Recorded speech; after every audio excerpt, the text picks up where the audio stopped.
Welcome everyone to another session of Half-Rate Heroes. Thank you very much for joining us tonight. Tonight, our heroes find themselves still inside the elemental plane of water. Quick recap, our adventure has to this point led the players to be aware or believe that shards are being placed on each of the elemental planes of existence. These shards are feeding off of the elemental energy, and they are pouring into something. They're feeding towards something. They've cleared out two of the shards so far, the one on the elemental plane of fire and the one on the elemental plane of water. They have left to go, as much as they know, the elemental plane of air and earth separately. These shards they've experienced before on previous planes of existence, the Feywild and the Shadowfell. These ones on the elemental planes have been acting a little bit differently. For the first thing, they don't seem to be harming the elemental plane that they are on so much as anything else. They've actually been protected and guarded over by denizens of that plane. Also, they've been changing any magical item that comes into contact with it into a mundane item, seemingly feeding off of the energy that they hold within them. So now, after sinking down into the Emperor of the City of 1,000 Pearls within the elemental planes, after sinking into his secret temple beneath his conch temple, our heroes have destroyed the crystal on the elemental plane of water. So, what do you guys want to do now? I'm tired of this water. Indeed. Which, if I understand, is actually sounding like because you're still underwater and you can't communicate? Or are you communicating by some other means? I thought we established that we could communicate if we could breathe water, that we were talking to each other. Because I remember saying things to people while we were down there. Yeah. No, fair enough. Yep. Because we definitely suggested that water elemental run away. Yeah. Yep, that's true. Fair enough. Okay. Deeper recap, slightly more detailed request. Taslin turned the guy we were fighting into mush, right? Oh, yeah. Yep. There's no mouth left. No mouth left. Right. Completely just destroyed this guy. He was kind of a wimp. Mm-hmm. Did And one of the guys, there was two individuals that were fighting, and one of them ran away. Plane shifted somewhere else. Tebow. Tebow. did they happen to leave 3 sending stones or sending stone rings when he blew up into mush, or was Tebow the bearer of the sending stone rings? Because these were 3 that were given to the 3 spies in the... Yeah. So one of them is still present, but the other 2 are not. One was on the body that was turned to mush. Or we'll have to do some testing to figure out which of these 3 that I got from the other guys. But then we could also talk to that guy who ran away. Maybe we can, invite him back. I don't think he's gonna want to do that. But hey, let's discuss this outside of the water, outside of this palace that we just murdered a person in and broke a crystal and all that stuff. Oh, you want to return to the where all the people are? Yeah, I want to be outside of the water part. Remember how we climbed through a hatch to get down Sure. there? I'd like to be out there. So swimming back through the tunnels, climbing up out the cellar door that you guys came in through, you find yourselves back in the City of 1,000 Pearls, this wonderfully beautiful yet somewhat ruined city that is at the, not the bottom, but deep underwater, with a protective magical dome keeping the water out and air in. Having defeated the bad guys, you'll head out of the conch and towards where the Tritons were guarding so much the tourists. They're eager to find out what happened. Oh, there's like a, I, yeah, you should do it. You should do I that. lean over to Lafcadio. Perhaps you should tell them that we saved the day. Do you guys have any ideas on how to get all these people back to the material plane?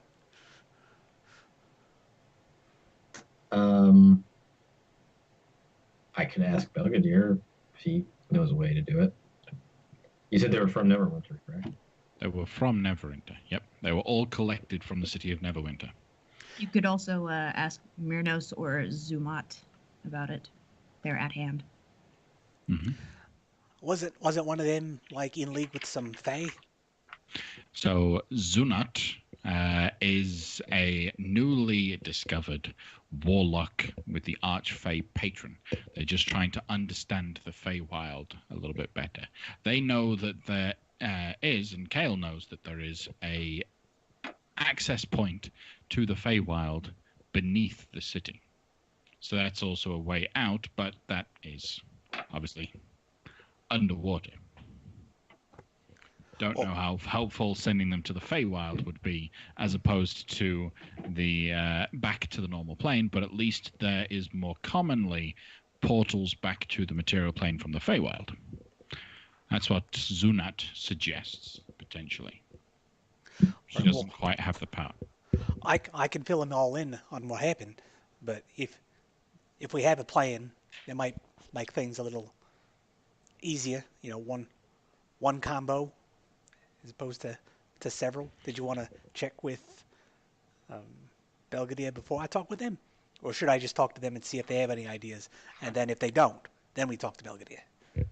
Well, didn't Myrnos say that they had been experiencing Tritons fleeing the city and going somewhere? So wouldn't it stand to reason that they had the ability themselves? Well, they could just like go to another city, I reckon. Right. I mean, the Tritons could just leave and go where they please. Do you ask Myrnos or Zumat? Well, we're just chatting up amongst ourselves at the moment. Yeah. So let's find out where these Triton be going. Sure. I mean, yeah, we could just ask Myrnos. Might have some idea of how to get people in and out of the city. Apparently, tourism's not a totally new thing. So. Right. All right. Well, then, yeah, I'll walk up to whatever representatives of the city there are.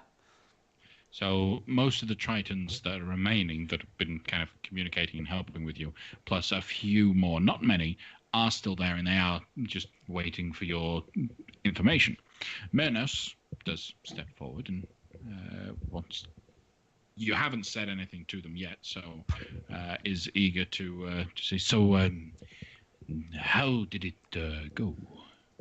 Yeah, Myrnos, mate, we took care of it. We got rid of the guys who were down there. They had control of those water elementals. We had to dispose of them as well. I'm not sure if they're kin. I don't know how that works exactly. But yeah, we killed one of them, and the other one got away. It seemed like they were here to try to get whatever it is in that pool. I'm told that it's not very important to us, so that's what I'm going with. So whatever protections that you can dream of would probably be good to double down on that thing, because folks apparently know where it is and are interested in coming to get it. Thank you. We will get some work done to protect Drown better than it has been. Maybe we have to relocate it. We'll see. The folks, the material planers, we've got them able to breathe for a bit in the water if we needed to, just as a precautionary measure, but that seems like it's unnecessary presently. However, we do have a bit of a pickle, as the fella who was apparently brought him here is the one that escaped. So we don't have the magic necessary to bring him back to the material plane.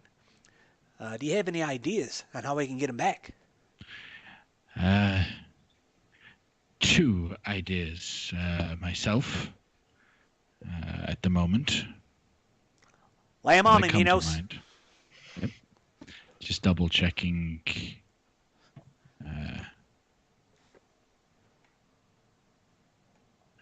Okay.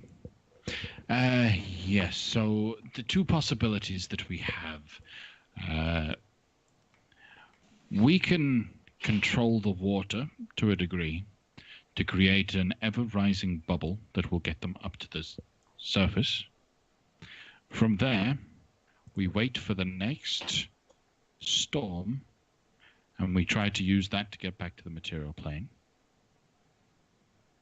How would that work? How would a storm bring them back to the material? I mean, I'm not the brightest to begin with, so maybe an explanation wouldn't help me. But maybe I'll explain it to everyone else. Fair enough.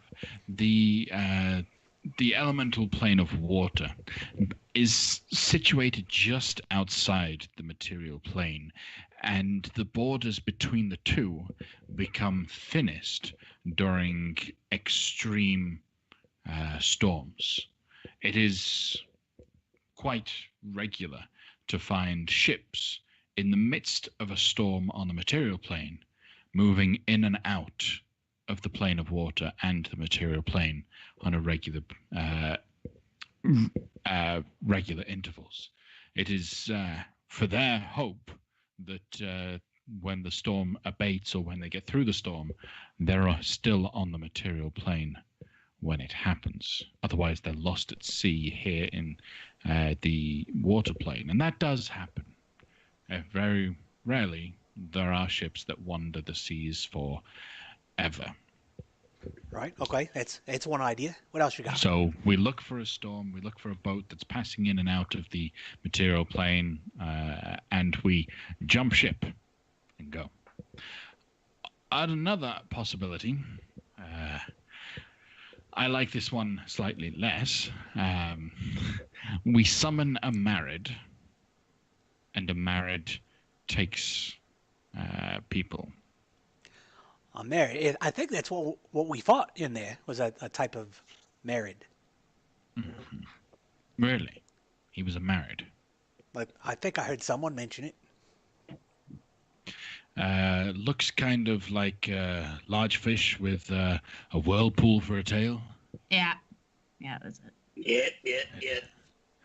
Yeah, those are the greater elementals. We may be able to summon one and convince it to take some people back to the material plane, but it is their capability of casting the spell at plane shift that we would be relying upon. At best recollection, plane shift allows the use of 3 people passing, not 3, sorry, 8 people passing to another plane with them. So either we summon 4 Marids and convince them to work together to get everyone over, or 1 every day for 4 days.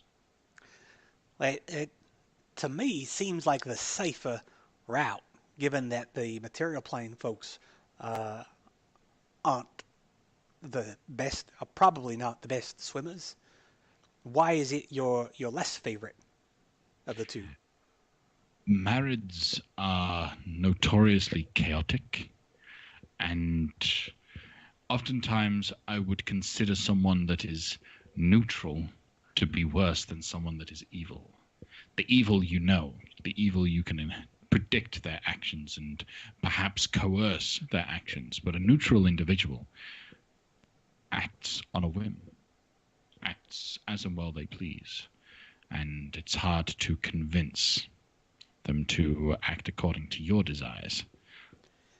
So, if someone was to summon one of these creatures, are you saying that they'd act of their own accord, that we wouldn't be able to compel them to do our bidding? I believe there are specific spells that can summon individual people to your position that would be capable of doing so. A spell comes to mind that involves naming a person, and they come over and they have to obey your instruction. But the way in which we would summon a married would be just to grab any married, and they would not be compelled to follow our instruction at all. I see. All right. But if we do it that way, the reason why I think the married might not be willing is it's believed, it is understood, that their capability to plane shift is limited to once per day. As such, if they take 8 of your people to Neverwinter, they will be stuck in Neverwinter until the next day. And then they'll have to plane shift back. And then, or be summoned back, and then would have to keep going. But they would be stuck. Just a quick note, Lafcadia, we did just encounter one working for the enemy. So. Oh, can't brush all marrieds with the same brush, stroke, paint, color. It's just something we should maybe consider. Well, what are the odds that we grab a random one and it's the same one? 0 actually, because I couldn't scry on it, so it's not on this plane of existence right now. So. And if it can only do it once per day, then it's obviously not back yet, unless somebody else did it. Someone could kill him and bring him back here. I don't know if they work the same way as fiends. Maybe. I'm not positive. Well, what, Zunat, are you around, Zunat?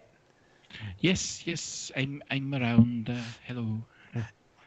Zunat, do you have any ideas? Anything you want to contribute in addition to what Myrnos has already suggested? I am quite limited in my capabilities, but I could always just simply try to petition my patron for aid. I don't know how likely that would be. It's not quite often that patrons get physically involved in actions, from what I know. Unless you could tell me otherwise, but... Mine's always popping up. He's scolding me. I guess, different strokes for different folks. All right. Well, okay. So we've got these options, and we're going to put our heads together and see if we can come up with something else. But after that, we're probably going to be off to another plane. Is there anything that you need from us before we leave? If you can travel the planes, could you not take them yourselves? Well, we can bring them to another plane, just not the material plane yet. Whereas we're moving in that direction. Hopefully, sometime in the near future, we'll be able to figure that out ourselves. But until then, we're just able to get to the inner planes. Right. Okay. Do not. Yes. Holy crap! What was I about to say? Oh, do you think have you ever traveled to the Feywild before? Well, yes and no. I only went to the border. I never actually got out of the water.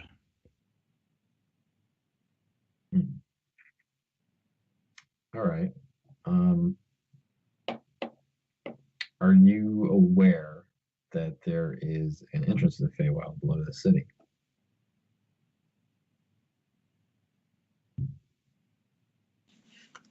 Yes. Okay. Yes. That is how I I went there the one time that I went. I swam through the portal and it popped me out inside a pond in the Feywild. I stayed in the water and then came back. It's a strange place, and I'm unsure about walking the land by myself. Mhm. So I was going to suggest that perhaps you could guide them through, but it sounds like you're not very experienced in that regard. Well, haven't the four of you been to the Feywild before? Yes, but the issue with us going to the Feywild is that on any given trip, their time is distorted, and it may not be in our favor to be stuck in the Feywild for what seems to us to be a day or 2 days, but in fact, on the material plane or the elemental planes, for that matter, turns out to be months, weeks, or years. Or it's impossible to tell while you're on the other side.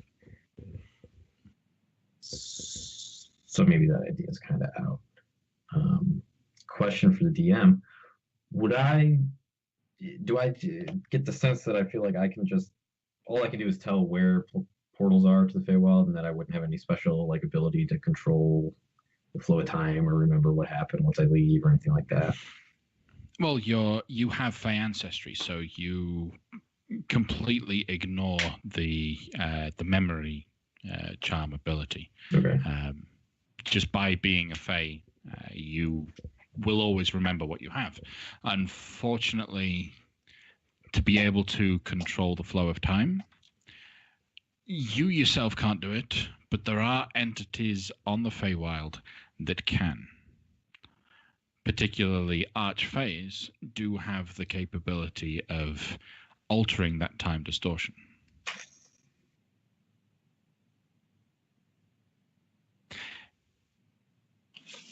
So Yeah. Not, it sounds to me that potentially petitioning your patron may be a solution. Okay. But given my limited knowledge of Hearsam, it's always difficult, and I'm sure you know this already. It's always kind of wishy-washy, as it were, dealing with any Fey entity, but your patron in particular, I think, may have a rough time convincing him or her to serve you in a way that you'd like without providing some zany, going on some zany adventure in return or something that might take a long time. I could try. I mean, would there be harm in trying to petition? You can ask.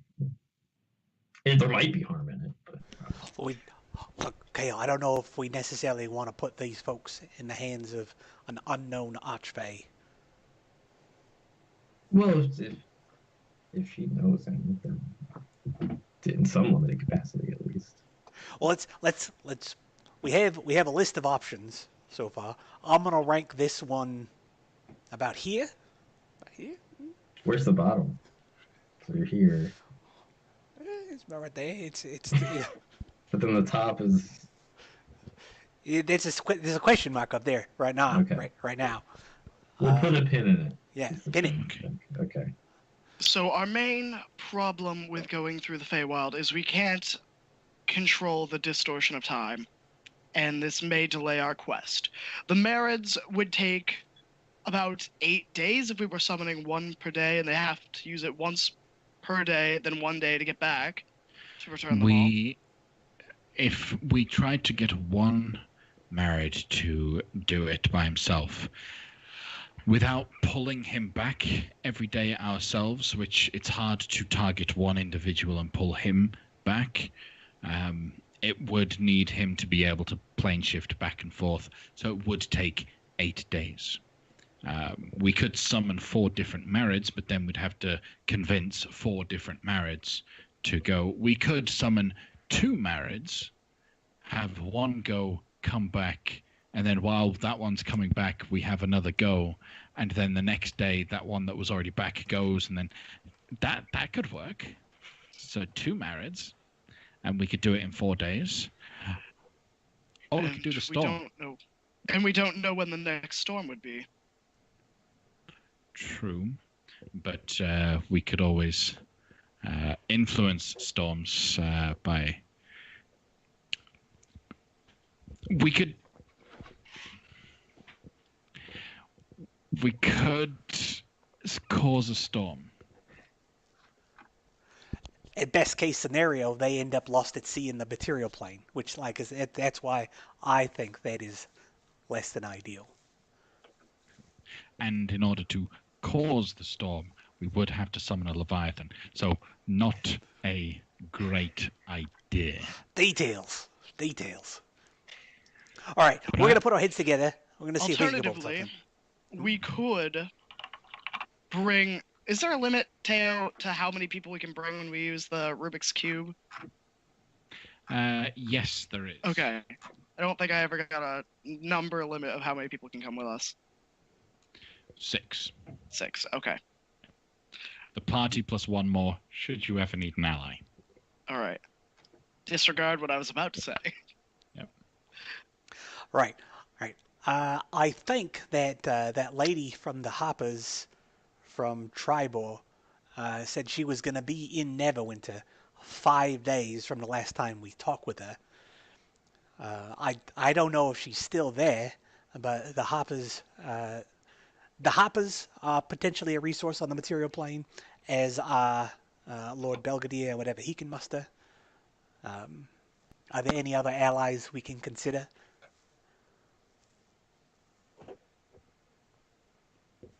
I can't think of one. Me not be thinking one. All right. Well, then let's. Kale, would you mind reaching out to them and seeing if there's any aid they can lend? One or the other, or both. Harpers and Lord Belvedere? I leave it to you, good judgment, mate. I don't know which one honestly would be the. I mean, Lord Belvedere would probably have lots of resources at his disposal, but the Hoppers might have more magically inclined folks willing to do things for the greater good.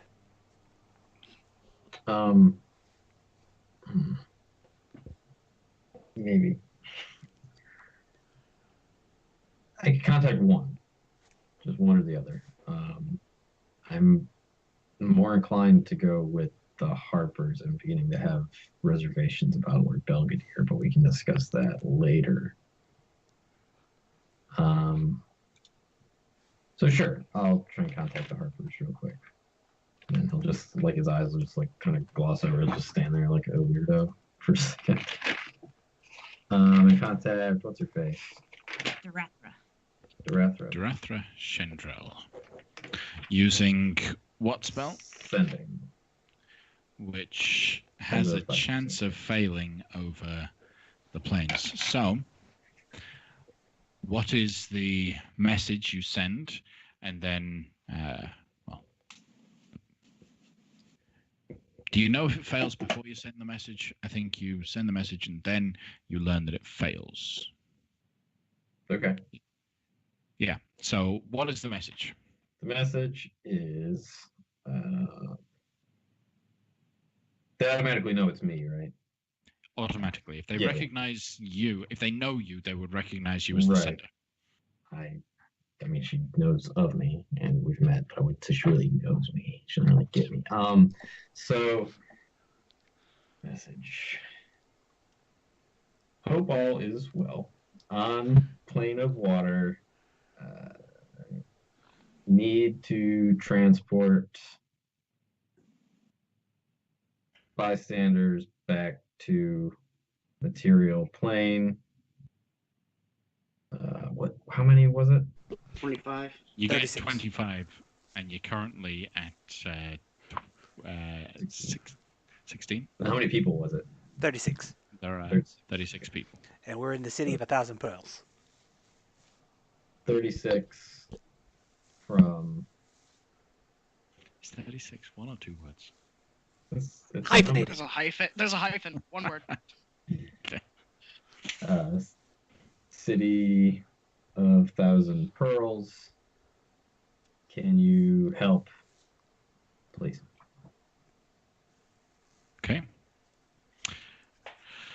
Roll Oh, yeah. d20. What is it? It's a 3. That was close.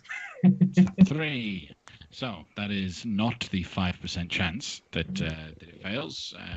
The message does arrive, and the response.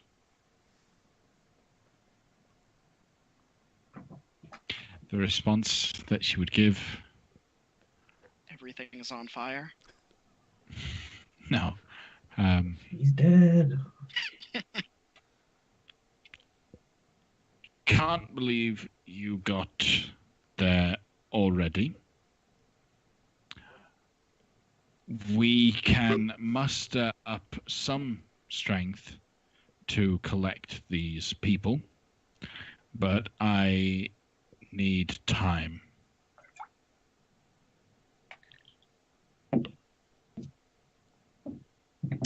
I would love to ask her how much time, but I'm out of slots that I want to use.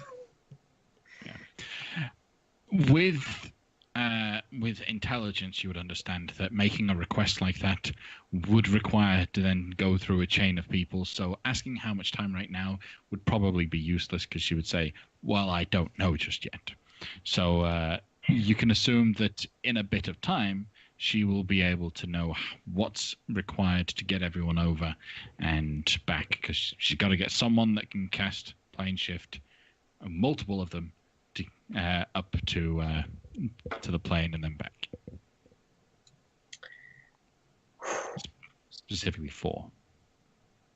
Okay. So, And how many people did you say Tazza could take with the thing?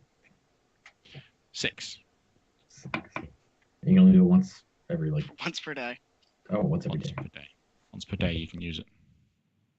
Okay, and Tazlin, you haven't figured out how to get back to the material plane yet, have you? I have not. What'd you Okay. say, Kale? She said she could help, but it might take some time. And, some time for them could be a 10-day or a fortnight. It's hard to tell. I would ask for clarification, but I'm a bit tapped right now. If we wanted to wait another day here, I could, in the morning, I could send I could send everybody, I could send everyone we know. Well, I think, I mean, if we want to do that extra mile, that's fine. But of the options that are available to us, I tend to favor this one. Sure. I trust the Hoppers. I trust the folks down here. And getting them back there's no rush on that, really. And we have no duty to get them back. Well, We have set the gears in motion, and we can hope that our allies come into play and save them. We have more pressing matters at hand. And maybe we can... have been warned, or you have been warned, that dallying is not something we have time for. That's right. Maybe we can offer the folks down here, offer the Tritons some sort of compensation for taking care of these folks for us, and then be off to the next step. They get paid in diamond dust, just FYI. We did save their city already, so I kind of need that dust. Well, we didn't really save their city. Like the folks who were here, they were just after that priceless, legendary thing that is not important to us. Well, do we think that the Tritons would even want or need any sort of incentive or payment? It's my understanding that they're the type of people that would be happy to help. Well, you want to make the offer, I think. You don't want to assume, it'd be rude. I suppose it might be rude to imply that they Tritons, require payment. How far away from the Tritons are you having this conversation about? We're on the other side of the potentially? whole... Okay. Out of earshot, clearly. Yeah, we've been walking and talking. In a circle. We just, like psychopaths. All right. Well, if we agree that this is the way to go, then I'll let them know. Okay. Yeah. Does anyone disagree? No. right. All right. Miros. What was his name again? Myrnos. Mirno. Mate. Yes. All right. Yes. We got some folks back on the other side, back home in the material plane, that will be able to bring some magically inclined types to be able to retrieve all of our people. So they'll only be a burden on you folks for a little bit longer. I'm sorry to say we didn't get the exact precise timeline of events, and I know it's not cheap. Feeding and housing us material plane types. So if you're amenable to it, I'm happy to offer whatever it takes to take care of them for like a 10-day or so. Well, we should be fine to be able to take care of them. There's plenty of houses since the city's been losing inhabitants for a while, and well, getting food, we just need to go out fishing, so we should be fine. Yeah, it's okay. Could you perhaps give us some sort of indication or description of who might be coming? Just the last thing I need is for you to disappear today, and tomorrow some people turn up pretending to be the people that you sent and actually get these people in worse trouble. So the rings that we have for the teleportation network, do they have any type of like Hopper insignia on it? All right. So I take off that ring and I show them. They'll have something like this. It looks like a hop. Okay. I don't know off the top of my head what else it looks like, but it looks like a hop. It is a hop. That is what they use. Okay. All right. We'll keep an eye out for that. Oh, I was curious about the folks who are leaving. What did they start leaving before those evildoers and ne'er-do-wells showed up? We've been losing people steadily for a few years now. Bit by bit, people have been leaving the city. What's all that about? There was a bit of a dispute about that item that you found. It was used by some nefarious individuals a couple of years back in attempting to, do something very similar to what's currently being happening right now, pulling the water elemental plane to the material plane. There were some that followed and believed in the prophet's instruction, and there were some that didn't. Those that did went with, those that didn't stayed. But when all was said and done, and the prophets were stopped, we were asked to guard the weapon. It's a dangerously powerful weapon, and as such, a lot of people didn't believe that we should have it. It would only bring further danger and cause more issues for the city, so they began to leave of their own accord, fearful that that item would be taken once again and used for nefarious reasons. And sure enough, people came to try and take it. It's what you get for having a legendary Triton at the bottom of your city. Dude. Well, that clears that mystery up. Do you guys catch that? It's a legendary trident. Got it. Indeed. All right. Well, if you can house these folks, I'll have a chat with them. Just let them know where we stand, and we'll be out of your hair before you know it. Appreciate it. Appreciate it. So long, adventurers. When were you actually leaving, by the way? We haven't discussed that yet, but probably soon. Okay. I'll come back. I'll give you like a pat on the back before we go. Yep. Have you rested? Has there been a day since you last used the item? No. Oh. Yes. Since we used it, yeah. Yeah. We stayed overnight Yeah, after it's we got been here. over a day. Yeah. So you can use it again. Let's do it tomorrow. I agree. Well, I'm gonna chat with the Neverwinter contingent real quick. Okay. Sure. I'll join you. Kind of watch.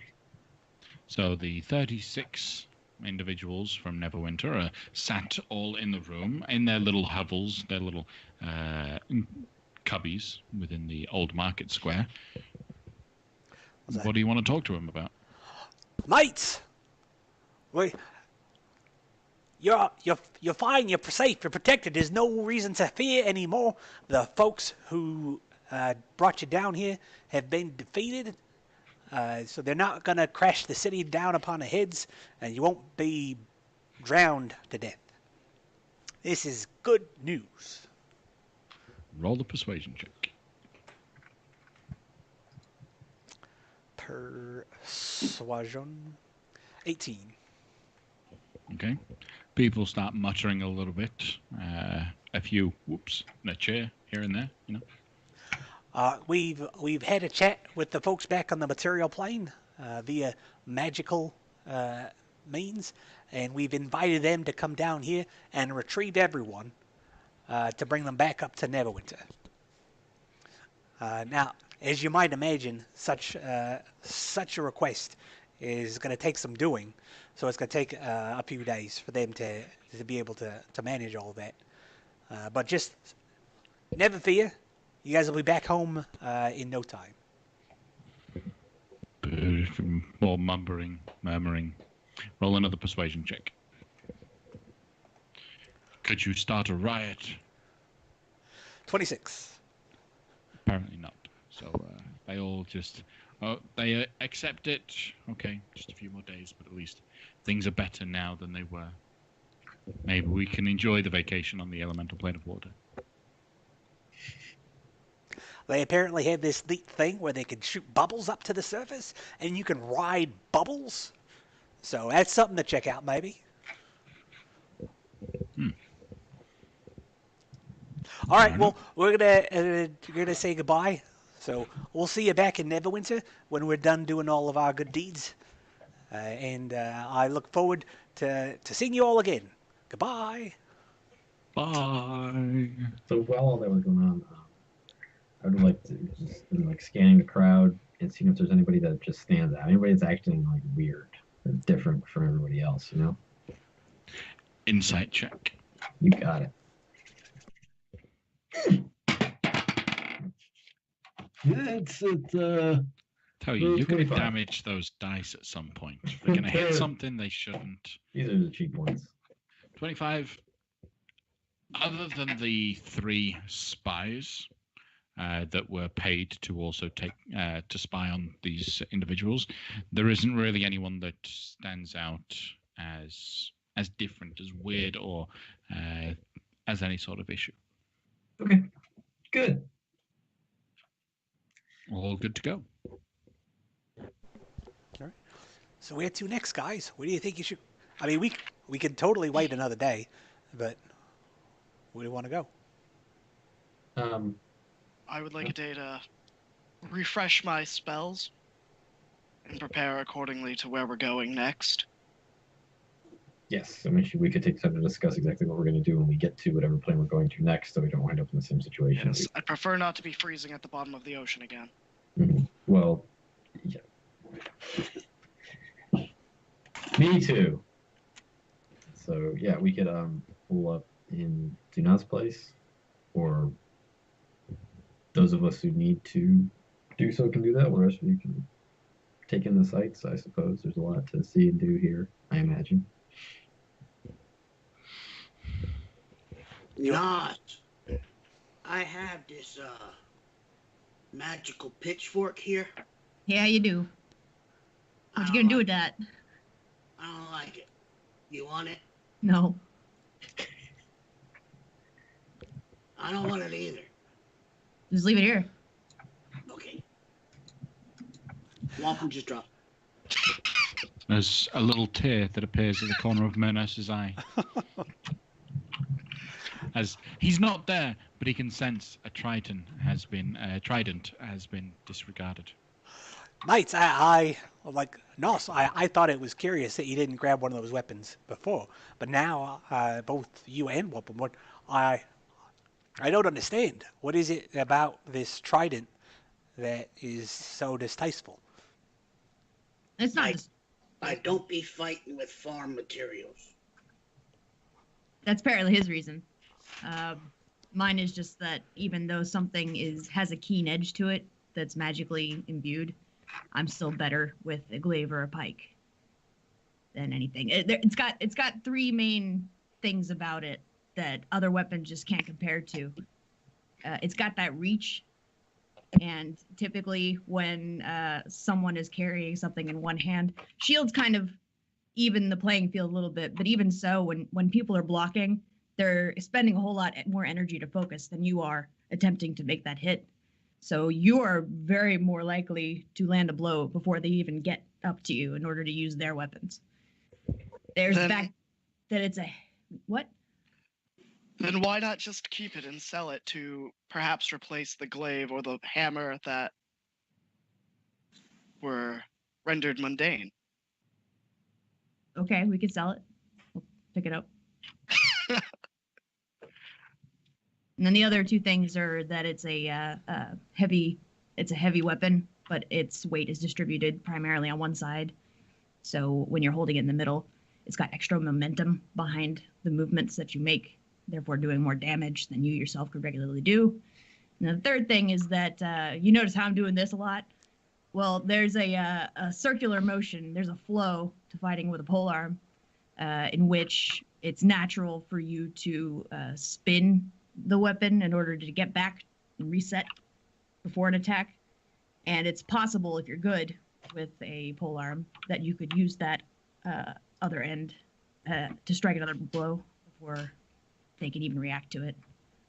So that next to like a sword or trident or basically anything you can only use with one hand, it could be magically keened, but this is still going to be better. Now, a magically keened glaive, that's where it's at.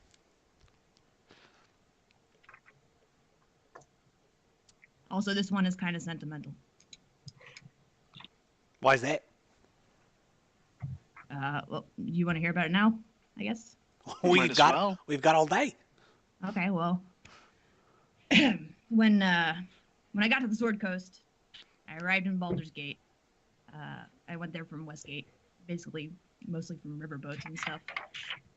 When I got to Baldur's Gate, they told me that my kind wasn't welcome there.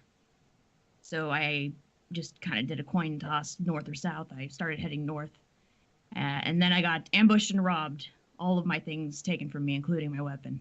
So I was down to nothing. I kept going until I got to Luskan, which, as you know, is a pretty shady friggin' place. So I had to stay there in order to acquire jobs, in order to acquire money, in order to get myself back up on my feet. I did a lot of stuff that I didn't want to do for the money. And the only way that I got through it was keeping a new glaive in the front of my mind. So really, the idea of the new glaive is what got me back up on my feet, and this is that one. Well, I'm glad you still have it, and I'm sorry that it lost its magical properties. Yeah, me too. Part of me kind of regrets taking it to the crystal. If I had more time to think, like weigh the pros and cons, I might have used some other weapon. But I find it very difficult to think well while I'm fighting. Everything is kind of a red blur. And all I was thinking at the time was the world is imperiled, and this big chicken is going after everything that touches the crystal. I'm not doing my job, so I hit it. But yeah, sad times. Well, we did, destroy the crystal, so top marks there. And I'm sure there's ways to restore the magic to your glaive as well. That'd be neat. You let me know if you find any. I'm not really good at figuring that stuff out. Sure, I'll think about it. Okay, like that a trip from Westgate to Baldur's Gate, it's like the same trip that I took, where like on my way where we met by just north of Eltegard. When I traveled through the city, Elturiel, or whatever it is over there. That's Uh, real. I noticed that it had an extra sun. Yes. And Yep. like there's like extra light down here. Is that? Do you know? Is that the same thing? That the city of pearls has an extra light source, and that's what? Because that's where you're from, right? Yes. I mean, I was born somewhere else, but I don't know where specifically. But I spent most of my youth in Fort Tamal, which is outside of Elturgarth proper. It's part of the kingdom, but it's far outside of Terrell, the city, or the capital. The capital, they say, was blessed, many years ago by Lathander, the Morning Lord, and that's why there are two sons there because he's a sun god. Um, as to whether he has any influence or sway here, material or in the plane of water, I couldn't really say for sure. I doubt it. Um, but yeah, I'm sure they have some other way that they're getting light down here. Do you ever plan on going back? I don't know. It's not something that's really been on my mind since I left. It's reasonable.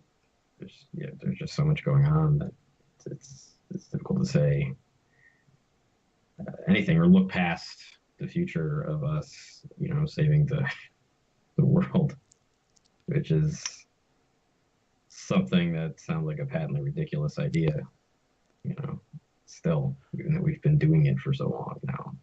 Yeah. But this is what the gods have us up to, so we're either up to the task or we aren't. All right. Well, what do we think? Air or Earth as the next destination? Do you guys know if they have like floaty islands on the plane of air, like plane of water did, or anything that you could land on? Would I know that? Yeah, would that be something? History, religion. Same modifier. I think. No, it's not. Wow. Oh, I did a history check. Can I guidance it? Oh, I have a 25. 25. Okay. 27 for history. 27. Okay. So, tales that you might have heard, studies that you might have done about the alternative planes, you would know that similar to how the elemental plane of fire has the city of Brass, and the elemental plane of water has the citadel of 1,000 pearls, the elemental plane of air and earth both have a capital city. They must do. It's kind of the center of that plane. The cities in the elemental plane of air are actually on very lush fields. In fact, it is believed that cloud giants got all of their thought or knowledge of creating cloud castles that fly from inspiration from the elemental plane of air. So there is at least one city that is floating and has a landmass. There may be other land masses floating about, but what you would both also know is that the elemental plane of air is also called the Labyrinth of Winds. You're not ever going to just fall when you're in there. It's not like you're going to enter into the plane of air and just fall forever. There is constantly a flow of wind paths and air currents that will pick you up and keep you moving. Directions become really difficult unless you're really capable of being able to fly effectively. So even someone with a flight speed only has a chance of being able to control themselves as they go. People without a flight speed have to just follow the labyrinthine winds as far as they go and hope they get close enough to something they can grab hold on.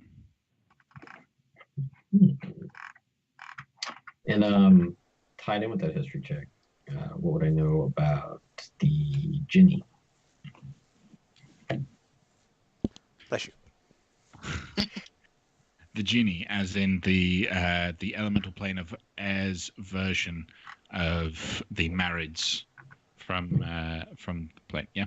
So you would know they are goodly natured individuals, still chaotic, but they are good. In fact, the elemental plane of air is considerably a good natured place. You would know that the genie. Yeah, that's all you really need to know. Similar to all of the other equivalents, they are even capable of plane shift and those sorts of magics. And there's kind of like the legendary ones that are like known in a lot of stories for granting wishes, I assume. They are. They are. They're not the only ones capable of granting wishes. Right. All of them are, but they're the only ones that are usually known to have actually granted the wish. Right. Like the story of rubbing a lamp and a genie comes out. That's a Yeah. genie and not an Afreed or a Tao or whatever. No, it's a genie. Okay. Okeechobee. Great. So I would suggest air. I think it'd be more. I know for a fact that we can make all of us fly somehow with magic, and yeah, the Jinni are generally more good natured than I believe the Freed or the Tao maybe. Is your griffin recharged yet? It takes 5 days, so probably not. Since the Yeah, it's been 5. Has it? Because we had the Griffin when we first went into the Plane of Fire, correct? Yeah. We spent 1 night there, 3 nights on the boat, going to the Phoenix Island, and then we rested here, right? And then we were also... Right? Oh, well then yes. Yeah, I guess so. Good thing we got a wizard to do all this math. Yeah, if only I had an item that let me tell me how many days it's been since I last checked it. Since we know, or since you guys know that the planes all have at least one central city, do we know the name of the one with the plane of air? Nope. I imagine it has some sort of palacey aesthetic, just based on the stories I've read about Ginny. Because that's like how that thing works, right? If you say, you turn the thing and you say, this is where I want to go, that's where you go, right? Not quite. The more familiar you are of the location you're going to, the better chance you have of going there. Knowing the name gives you the ballpark area. More familiar than no name. That's true, that's true. Right. I could ask the name. You could maybe not waste magical prowess and ask natives of the elemental planes. Hey, there's the Tritons now. Manos, where are you hiding? We were just kidding about the trident. We love it. It's the best. Also, what? Tell us everything you know about the elemental plane of air, please and thank you. Oh, hey, do you guys have a library here too? Just throw that in there. Just... Library, also. We do have a library, and it tells the history of the city. Okay. I'll have to get that name for you, Wampum, in just a moment.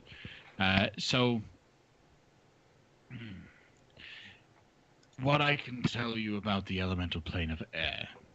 The capital city is called Acha. Acha. Aha. Aaqa. It is a grand palace on a floating garden of flowers and grass.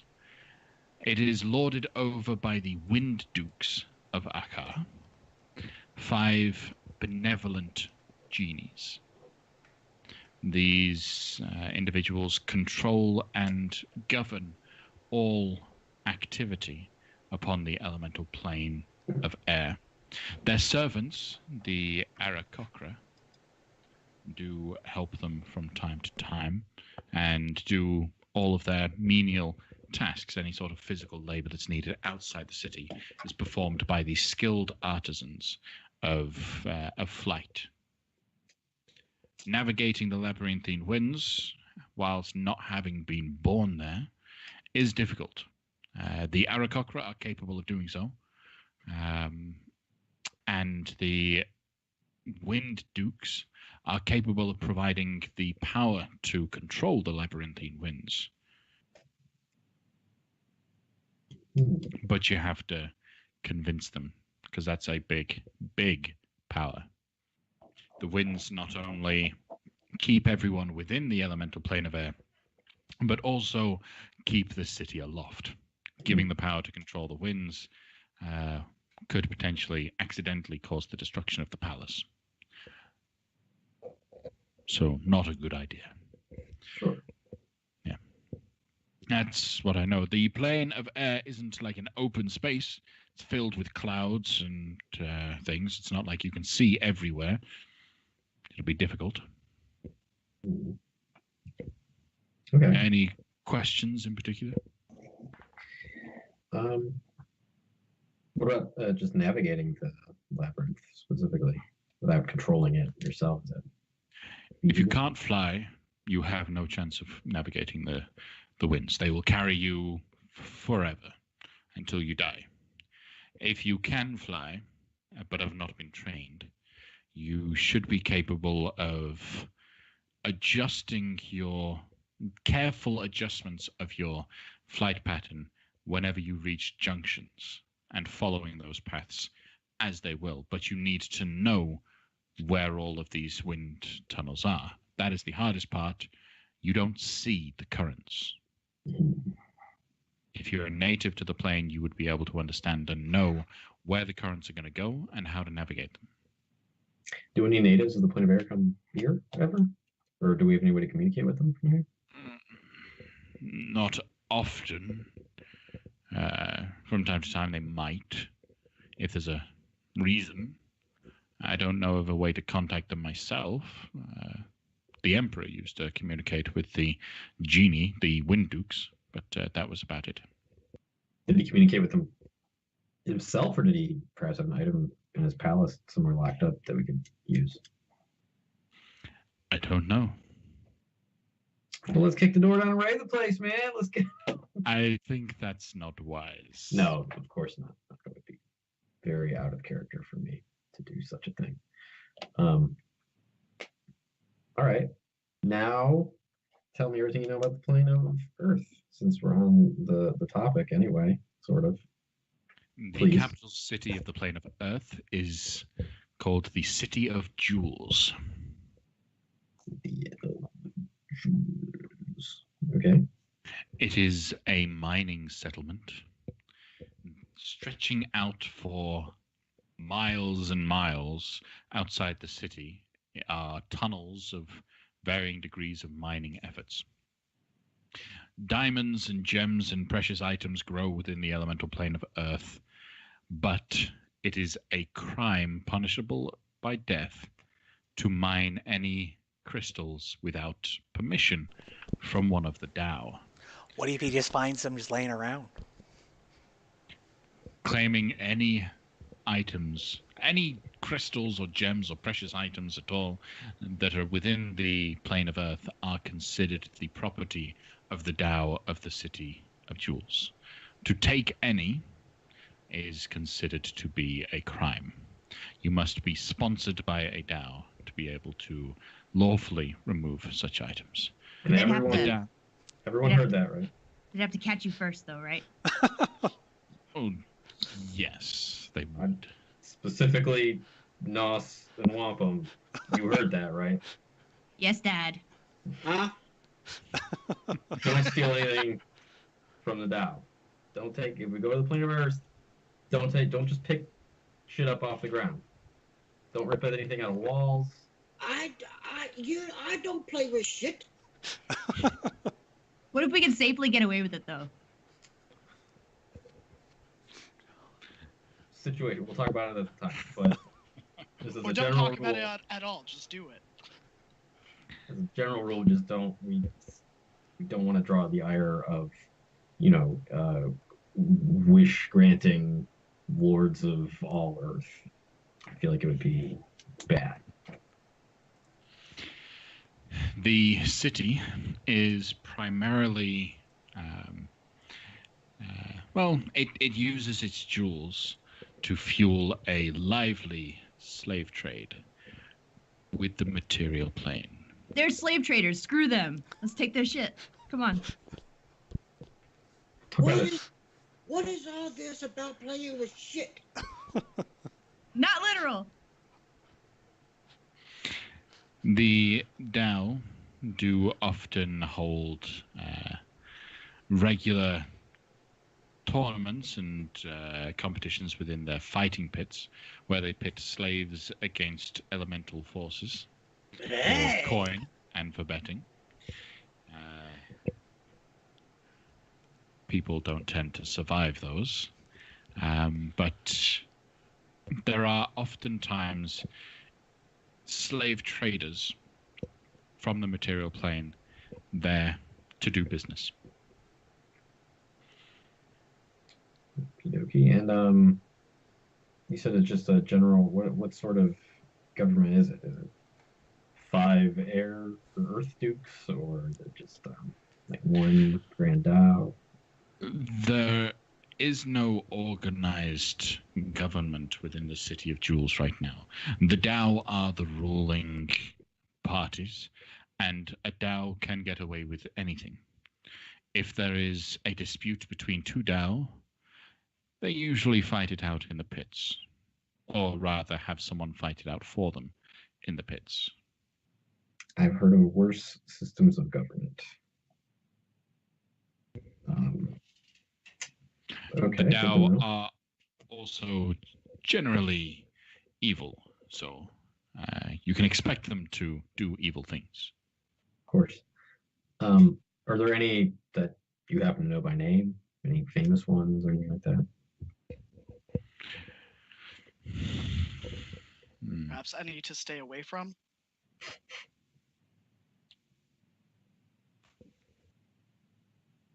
Yep. Yeah. Yep.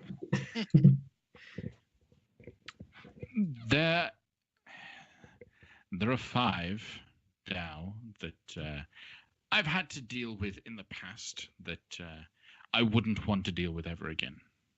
They are notoriously cruel and, just as evil could possibly be considered.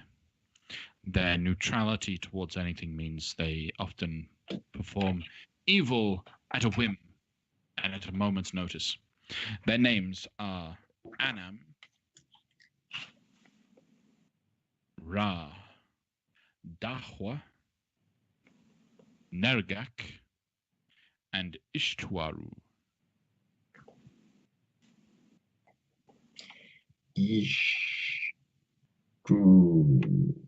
Just like it sounds. Once again, Anam, Ra, Dahwa, Nergak, and Ishtuaru.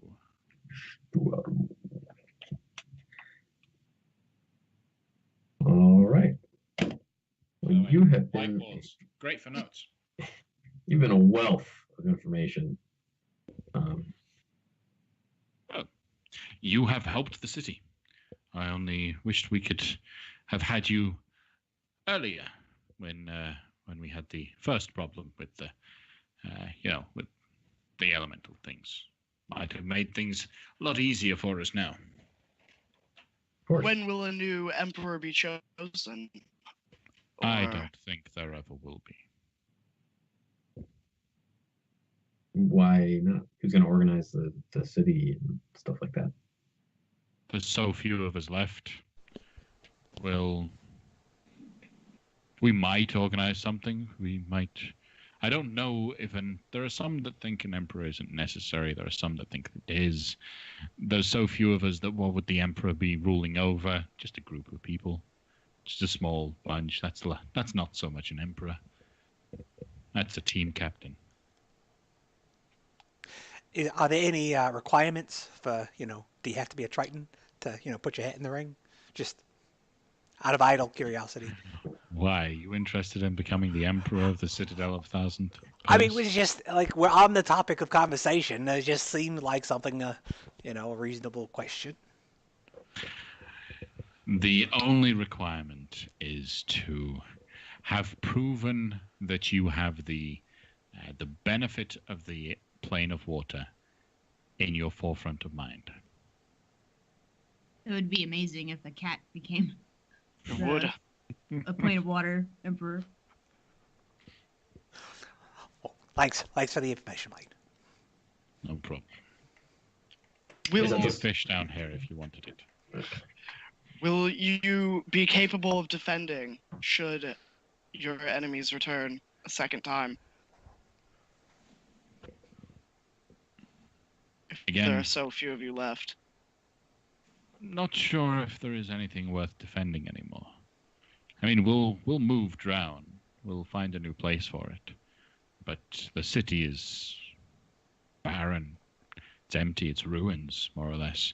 The people are what need to be protected, and I'd rather take my people away from here and to some other place that's safe than lose my people trying to defend stone.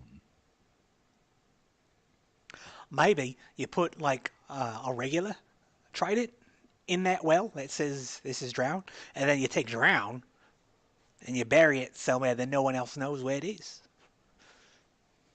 Could work. Could work. I'd really like that. I want to help these people really bad. I would love to stick around and help you all rebuild. You've been very helpful at potentially great personal cost to yourself. You didn't really know anything about us when we got here, but we got such important things we got to do. Perhaps Before their rescue, the material planers could assist in aiding the city in any small amount. It would give them something better to do than simply sit around waiting. And perhaps a few will stay. People staying is what would help the city, not rebuilding buildings. We've got far too many empty buildings right now. If people would fill them, then we could consider fixing up the rest. Maybe trying to bring actual tourism back to the city. Who knows? Well, Kale, it's a benefit, I think. We were talking earlier about how you haven't much thought past what we're doing now. It kind of helps when you're going through something difficult to keep something in mind for what you're trying to get back to. Maybe you could loosely plan on revisiting this plane and helping them somehow at the end of it all. And maybe that'll help you hold on. maybe solid advice. We would definitely have you. Good to know. Anyway, we should probably head off. Where's the tavern? Do that. Where's the tavern? I can get you plenty of varying degrees of salt water. Well, there's your tourism problem right there, mate. We need something more than water. I think.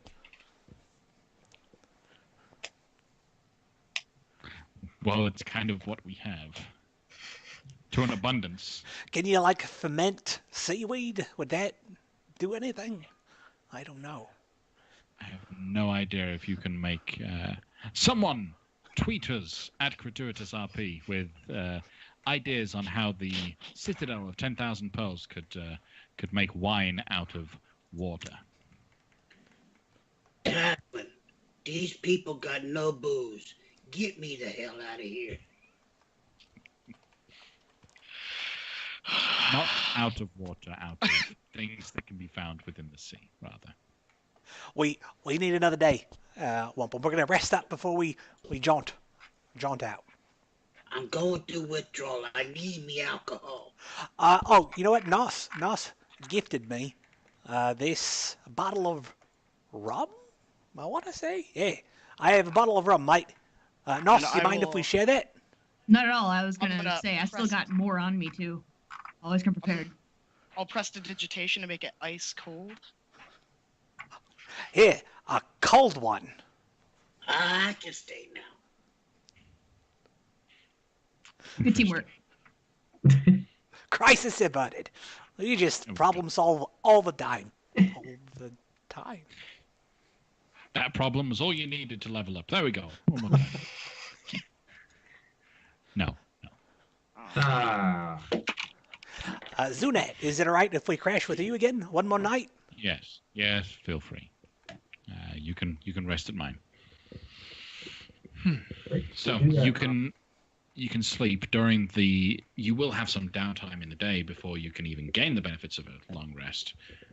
So during that time, Taslin, roll an investigation check.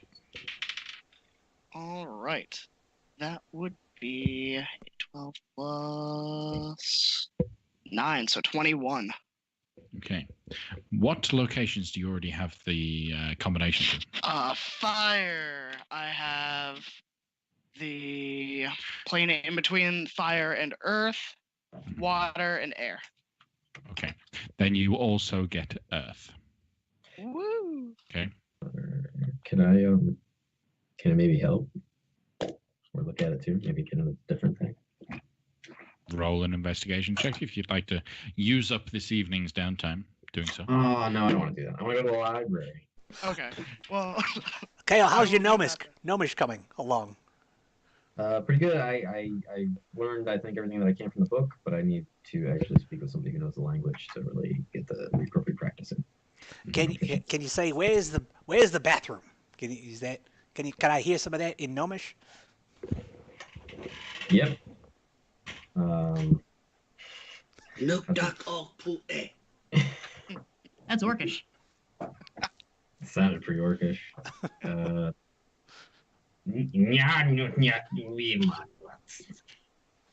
I'm going to totally play that backward if I had some sort of recording device to tell me what they had said. Go for it. There's definitely a hidden message there. Right. All right. Well, I'm just going to hang out in Zunat's room, I guess. sweet. Okay. So during my downtime, while I'm investigating this, and Lefkati is just kind of hanging around, I'm gonna occasionally cast Prestidigitation. So whenever his tail is like moving, he hears like dingles from like a bell, like really faintly coming from his tail. Does Lafcadio have a tail? Oh, that's Yeah. a good question. I have Yeah. Right. Okay. So you wanted to go to the library. Yeah. Okay. It's filled with scrolls inked in squid ink that all just depict the stages of history of the Citadel of 10,000 Pearls.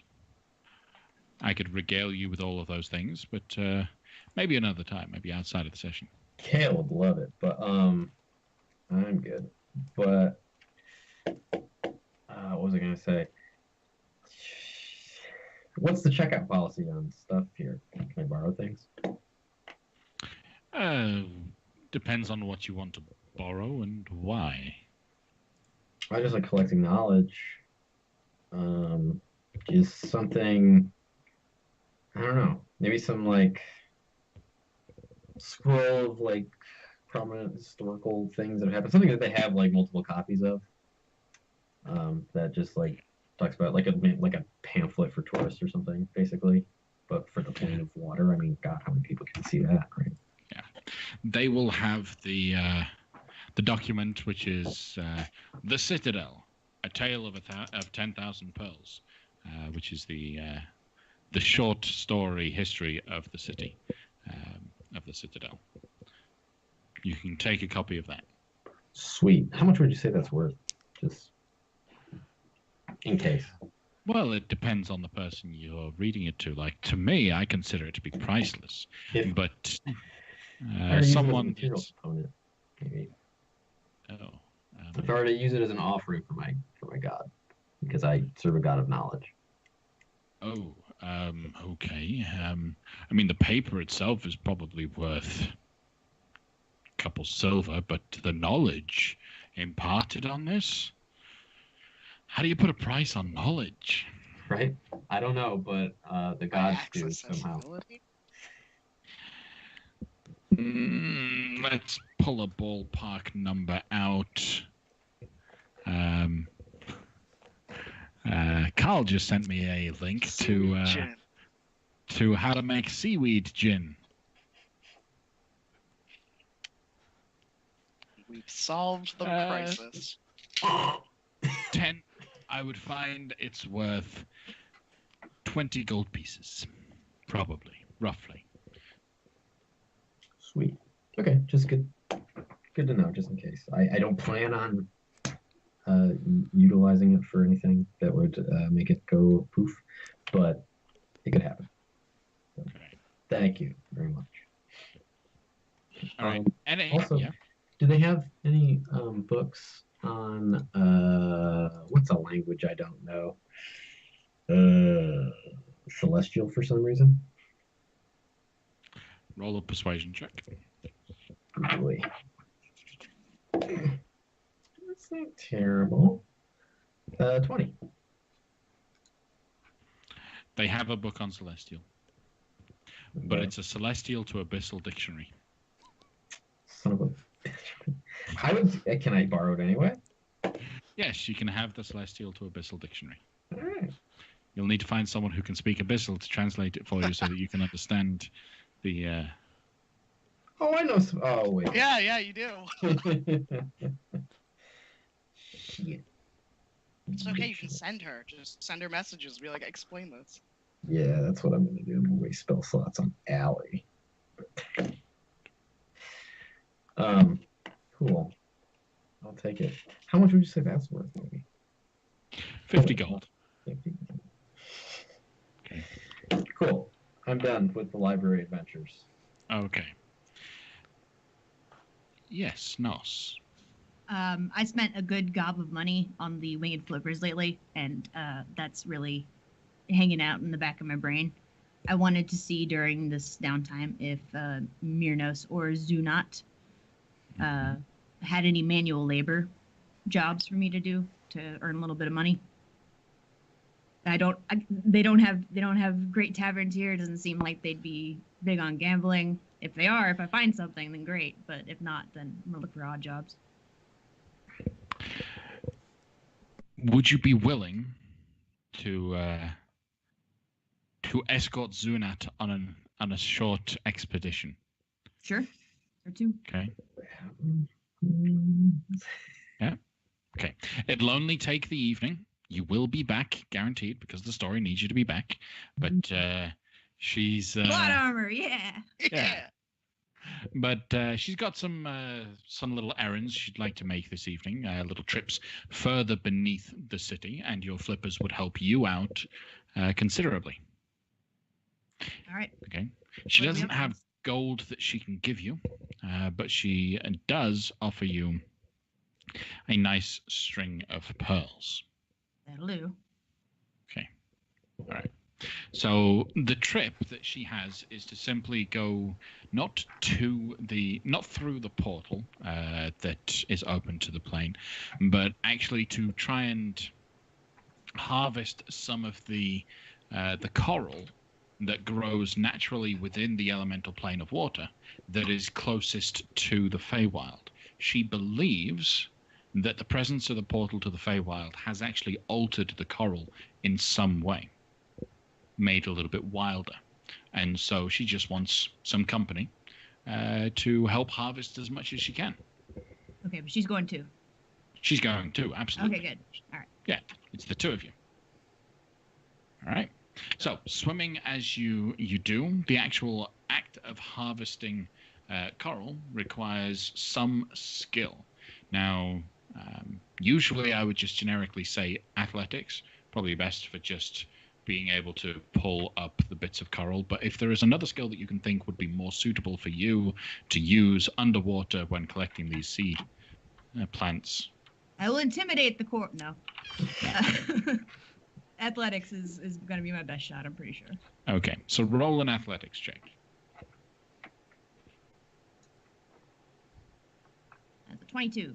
22. Okay, you begin harvesting the coral, and immediately upon touching the coral, you do notice that these little things are altered to some degree. They're actually quite. They're a little bit mind adjusting, so much, very calming of an effect. The similar sort of feelings that you had when you were in the Feywild seem to just rush back. But you don't remember them, so these are brand new. This is true. You don't have that knowledge, so just new feelings of just wild energy and sensations start to fill your mind. Emotions that you're feeling right now seem to be heightened to some degree. You and Zunat can claim a nice large bundle. Zunat has some experiments to do. She's willing to let you keep 2 little pieces of coral if you to commemorate your assistance if you wanted. Would they be useful in any way? There's like any of my pals who might know this stuff better. They would be useful to you. Okay.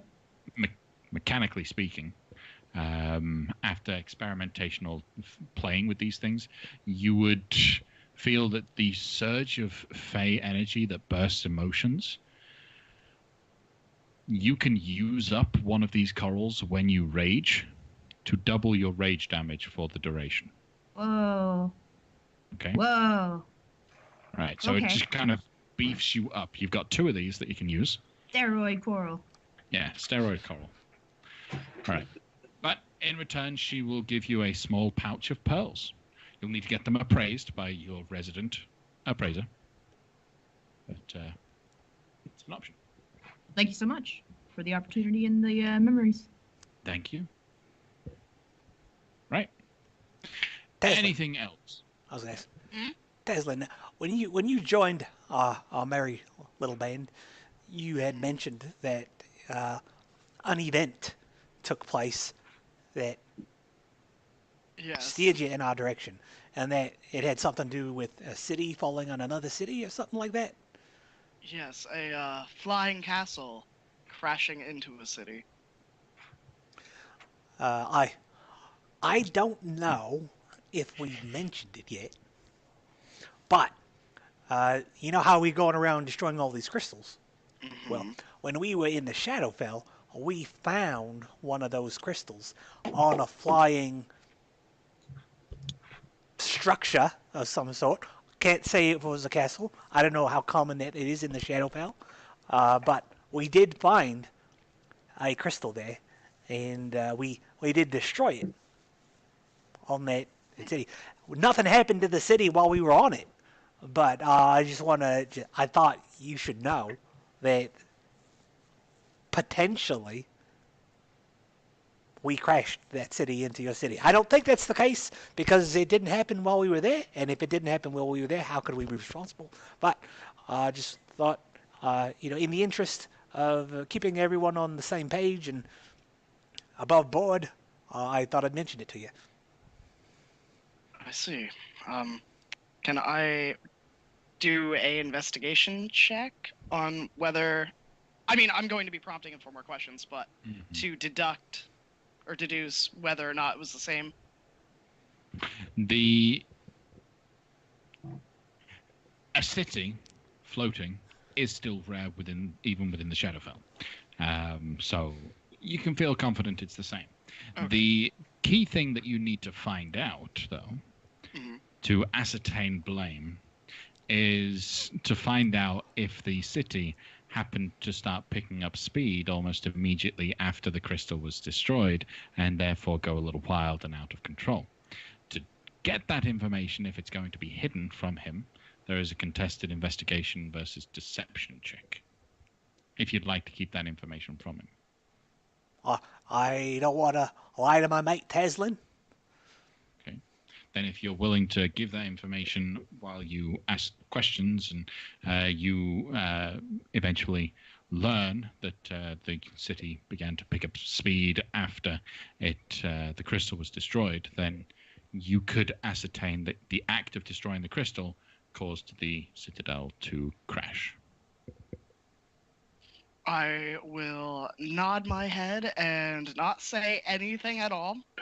I will just go, well, I appreciate you telling me this information, and I hope one day to repay the kindness tenfold. That sounds terrible. Dingle, dingle. What the heck is that? But, yes, I do appreciate the honesty. It is not something I am accustomed to receiving from people outside of the Shadowfell. And I'm... It implies that folks in the Shadowfell are very honest. Is that the case? How many honest people from the Shadowfell have you met? There was just these goat demons and an angel and voices. I think they were voices. I was terrified the whole time I was there. I can't really say I met any folks I'd call, friends. Like the angel, he was nice, but I don't think he was from there. What can you tell me about the angel? He gave Kale his mace. And why was he in the Shadowfell? He said he was taking a message to someone in the hills. Mm-hmm. An angel taking a message to the hells. Seems odd to me as well, but he was not forthcoming with answers regarding his mission. Perhaps you and I should look further into this matter at some point, if we have the chance. It is a noodle scratcher, that's for sure. We do have business in the hells when this is all over, so maybe those things will intertwine. Perhaps. But for now, I'm going to sleep. Good night. And I'm going to pretend to sleep. Just to get out of a conversation? Yeah. I don't have a high charisma.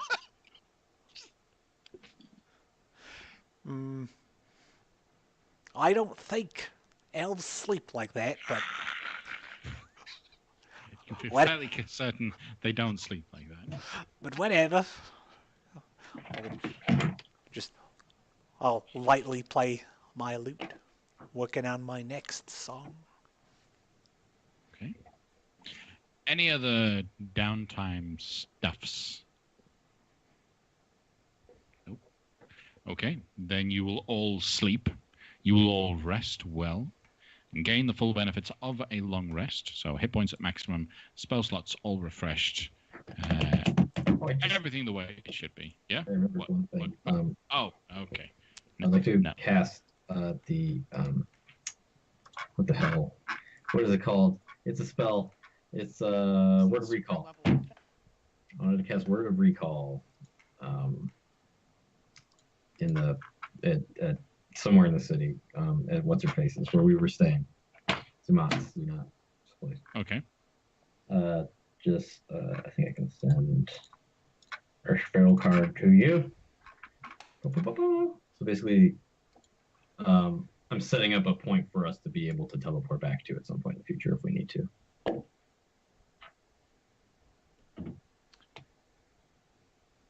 Okay, so... Oh, wait, it's got... Yeah, so I want to cast it at the library.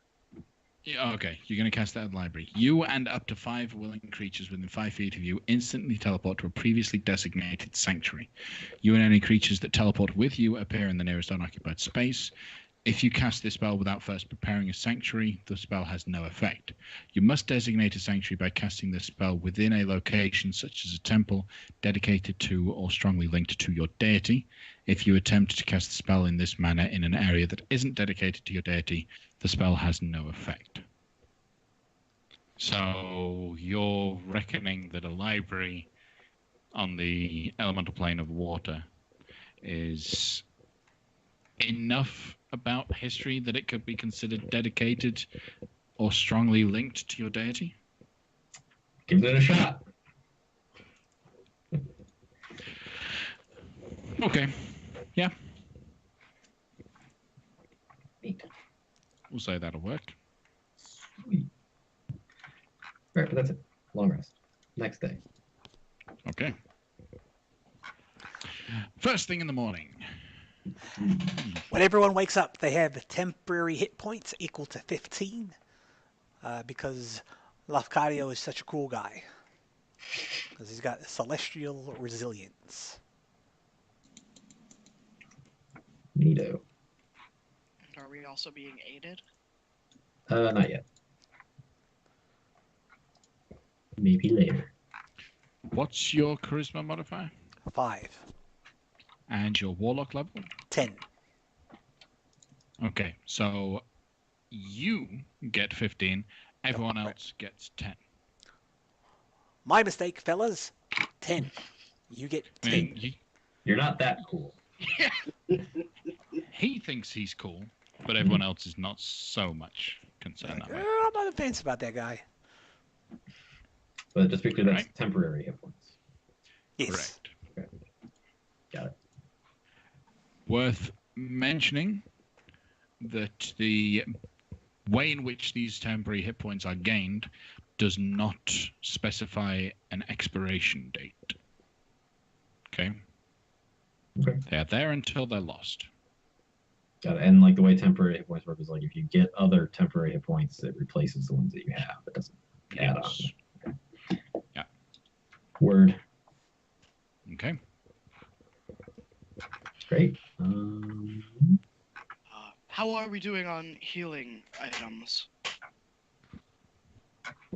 I'm alright. I have this potion that I believe Wampum gave to me. I think. We haven't used any recently, so I think we're still stocked up from the last time we stocked up. I have 3 healing and 3 greater healing. All right. If you're ready to go to the plane of air, raise your hand. I gotta say bye to that guy, Mianos. It's like, You did Yes. Don't mind the rest of us. We'll wait. Kale, Yes. I want you to do me a favor. What's that? I want you to send a message to me, to our friend on the plane of fire. Did I meet his dwarf friend? He showed He up could before we give- left, right? He could give you the name. I apologize, Wampum. I know you asked for it. I was going to double check the video just to make sure that I had it right, but I can't remember it right now. So you can give him the name, and that would give you enough Okay. information. What message would you like me to send? I be apologizing for bringing them drowned to ye home. Can ye finish the shield for me? And I pay ye for your time. Okay. I will do that. I will send the gentleman whose name I know, the plane of fire, and I'll say, I'm a patriot of Wampum, Thunderbelly. He apologizes for the damages to your shop and assures you will be compensated if you finish the shield. Roll a d20. 10. So good. 10. Okay. Response after a minute. Whoa, whoa, whoa. I don't like you being in my head like this. Sure. I'll get it done. He owes me a lot of drinks. And so many souls. Okay. One of them, he received the message and would like you to repay him for finishing the shield in the proper dwarven manner. Kegs be on the way. So, real quick, Minos, we're checking off. It was great meeting you. Love the place. Hopefully everything picks up soon. Our friends will be back in less than no time to get all the material folks out of here. And I hope everything works out. Okay. Thank you. Bye. Bye. Okay. So, you twist the cube, get it ready for the elemental plane of air. You think really hard about what city? Mm-hmm. Yep, What city type? that's the one. Oh, it was what? The Labyrinth of Wind? No, the name of the city was Aha! Aha! That's right. Aha! All right. I should have just taken the labyrinthine winds because that would have been a fun result. But all right, so you think really hard about that. I need you to roll a intelligence check. Can I guidance him? Not really. That's No. a 17 without guidance. Yeah, go ahead and add guidance. Roll the d4. Me or Taz. Karen? Yeah. Taslin, roll Sorry. the Oops. d4. That would be a 3, so 20 total. 20. Okay. You click it. You and your friends bamf off, and we'll find out after a short break where they land. So stick with us after a quick little break while we grab a drink, relax, and then be back for the elemental plane of air. Bye. Welcome back, everyone, after the break. Thank you for sticking with us. So, we rejoin our group of adventurers. They had finished everything that they were doing and more on the elemental plane of water. And the last thing we had was Taslin thinking really hard about the city of Akka as she pushes the button. You all feel that jolt and pull of teleportation, and then find yourselves free falling, but only for a second, as you are only about 3 foot above the ground in the city of Akka. Huzzah! When your feet touch the soft green grass that slightly waves in the light breeze, you can feel the warm sun on your face, though you can't quite see where the light is coming from. The area around you is covered in clouds, different densities and shades of grey all around you. You have at your feet an enormous citadel that not just is a huge, impressive piece of craftsmanship from its artistry, the way that it carefully blends the white stone bricks that it has, but the fact that you notice from your current vantage point that the temple supports 5 different towers all around a centralized dome structure. The dome reaches up above to a point. Each of these 5 outer towers are on top of a landmass, but there's no landmass underneath the central dome.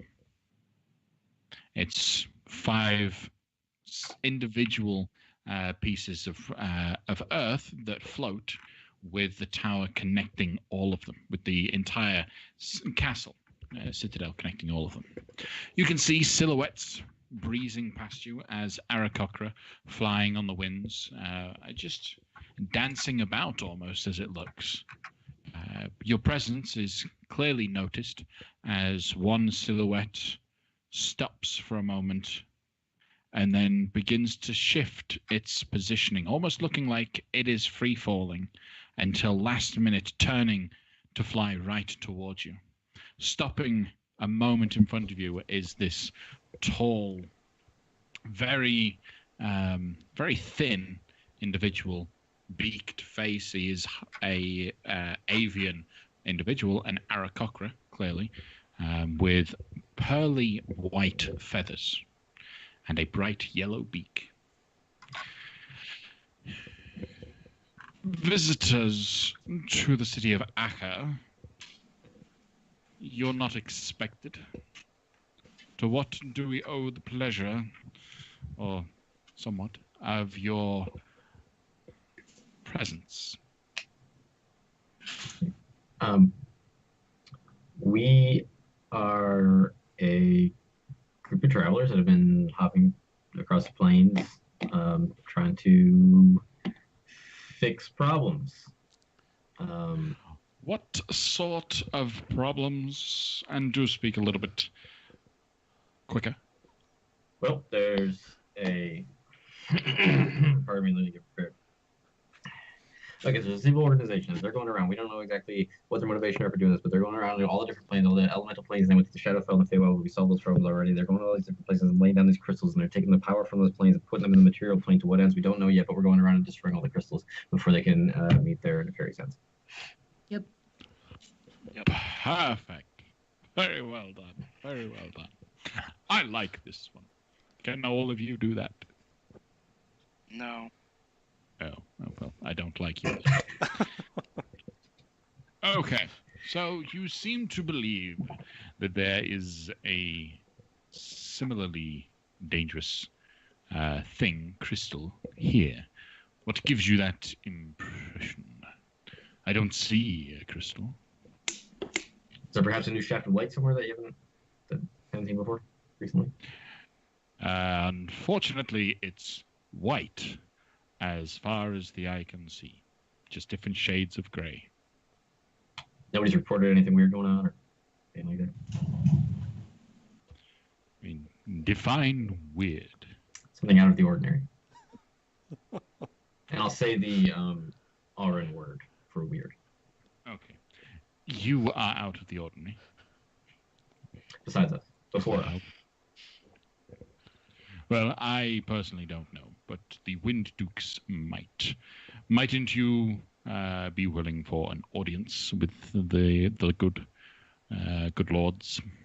Absolutely. Did they expect all of us to talk this way this whole time, though? Because it's taxing a little bit. No, I just wanted to see if you were willing to follow instructions. And you were.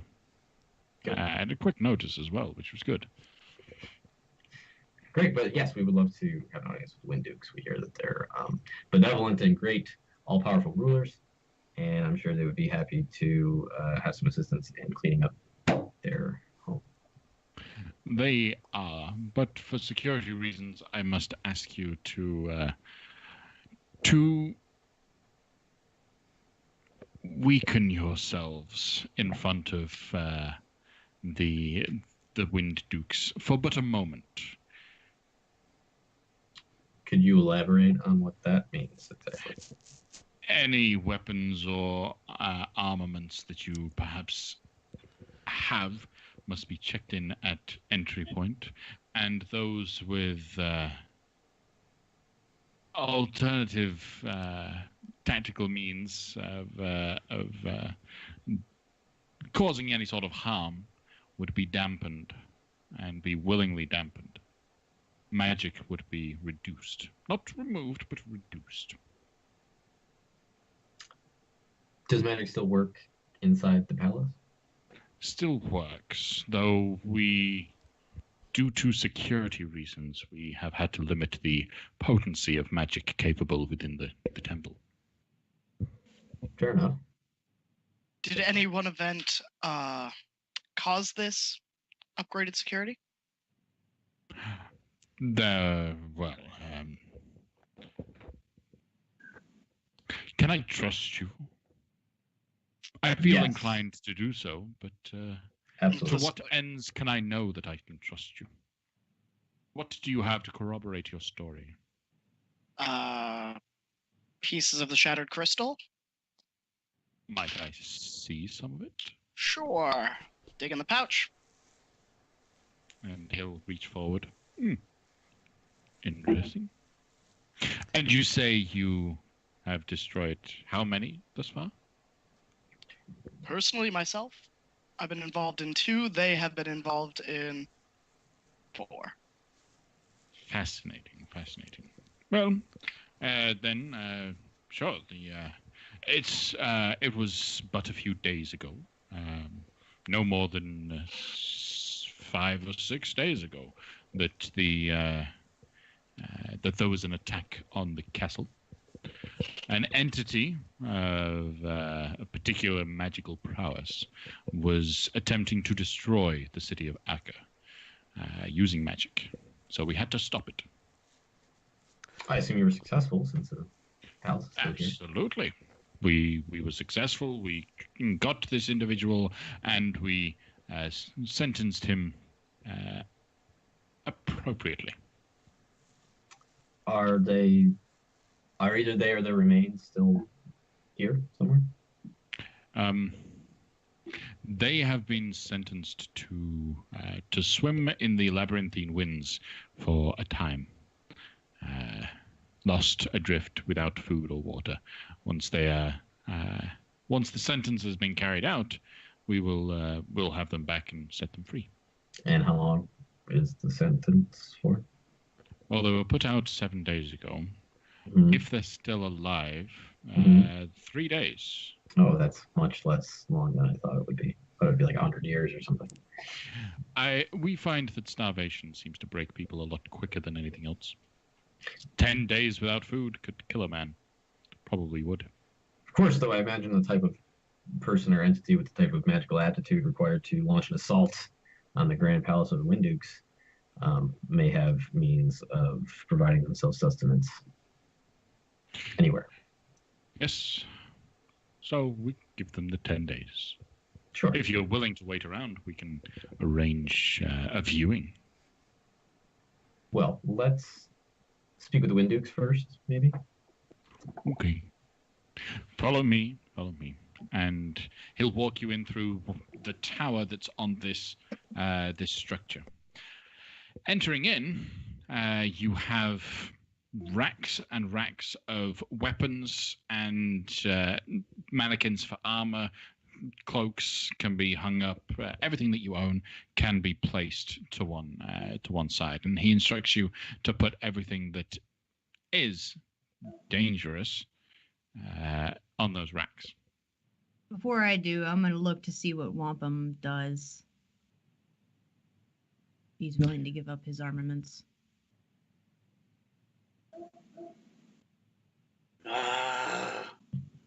How many?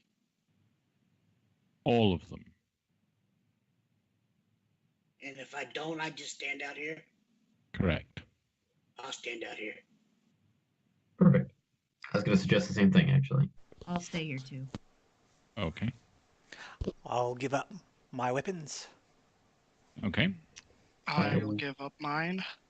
I'll give up my angel mace, but I'll hand it to Nos. I'll say, please take care of this. Will do. Okay. All right. Then as you step on in, immediately after continuing to follow this Aarakocra, you will feel a little bit of a breeze come in and sweep you up off your feet. Ooh. You feel as light as a feather as winds pick you up. This might be easier if you just kind of hold on to each other's hands. And he'll hold a hand out for you to grasp his and hope that each of the three of you will hold each other's hands. Sure. Okay. And then he will begin to float. The space around here, there is enough air currents in here to just keep everyone afloat. And it takes minute control of the wind to be able to direct yourself where you need to go.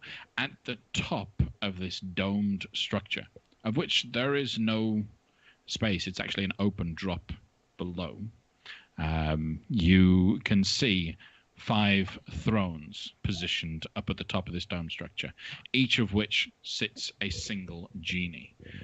These genie, like you have seen before, and in fact, I can show you all a picture. Blue skin, huge sultan's hats on their heads, covered in delicate jewels. They seem to be somewhat turning into mist and reforming almost simultaneously as you're brought up to them. For those that are spellcasters, which is all 3 of you, you will note that you feel cut off from anything higher than 1st level, just to be safe. So healing magic, such as Cure Wounds and Healing Word, still work, and can still be cast at higher levels, but spells of 2nd level or higher are dampened while you're inside here. Okay. Pulling you up, the Aarakocra spins the 3 of you around into the center of the domed fortress, to the point where you are in a tight little grouping, and then he lets go of whoever's holding his hand. You just seem to just spin and float in place, being silently judged by these 5 Wind Dukes. I will dip into a formal bow. Okay. Greeting. Speak now. Tell us why you've come, and to what end you hope your visit can perform. I will put a hand on Locatio's shoulder and cast guidance quietly while he uses his charisma skills. Good day, benevolent rulers of Akka. My name's Lafcadio Whitehorn. These are my friends, Kale and Taslin. We come from the material plane. We have uncovered a foul conspiracy that involves all of the elemental planes, as well as the material plane and the Feywild and the Shadowfell. Someone's going around putting up crystals and sucking energy from one plane and transferring it elsewhere. We don't know what their intentions are, but obviously these things are causing problems locally wherever they happen. We've destroyed these crystals on the Feywild and the Shadowfell and on the elemental planes of fire and water, and we have come now to the elemental plane of air to see if you guys need any assistance in destroying whatever these folks are up to on your fair plane. And you think that you're capable of solving our little problem, yes? Well, we've proved successful thus far. We have no idea what we might be up against here, but we do have experience in this sort of thing.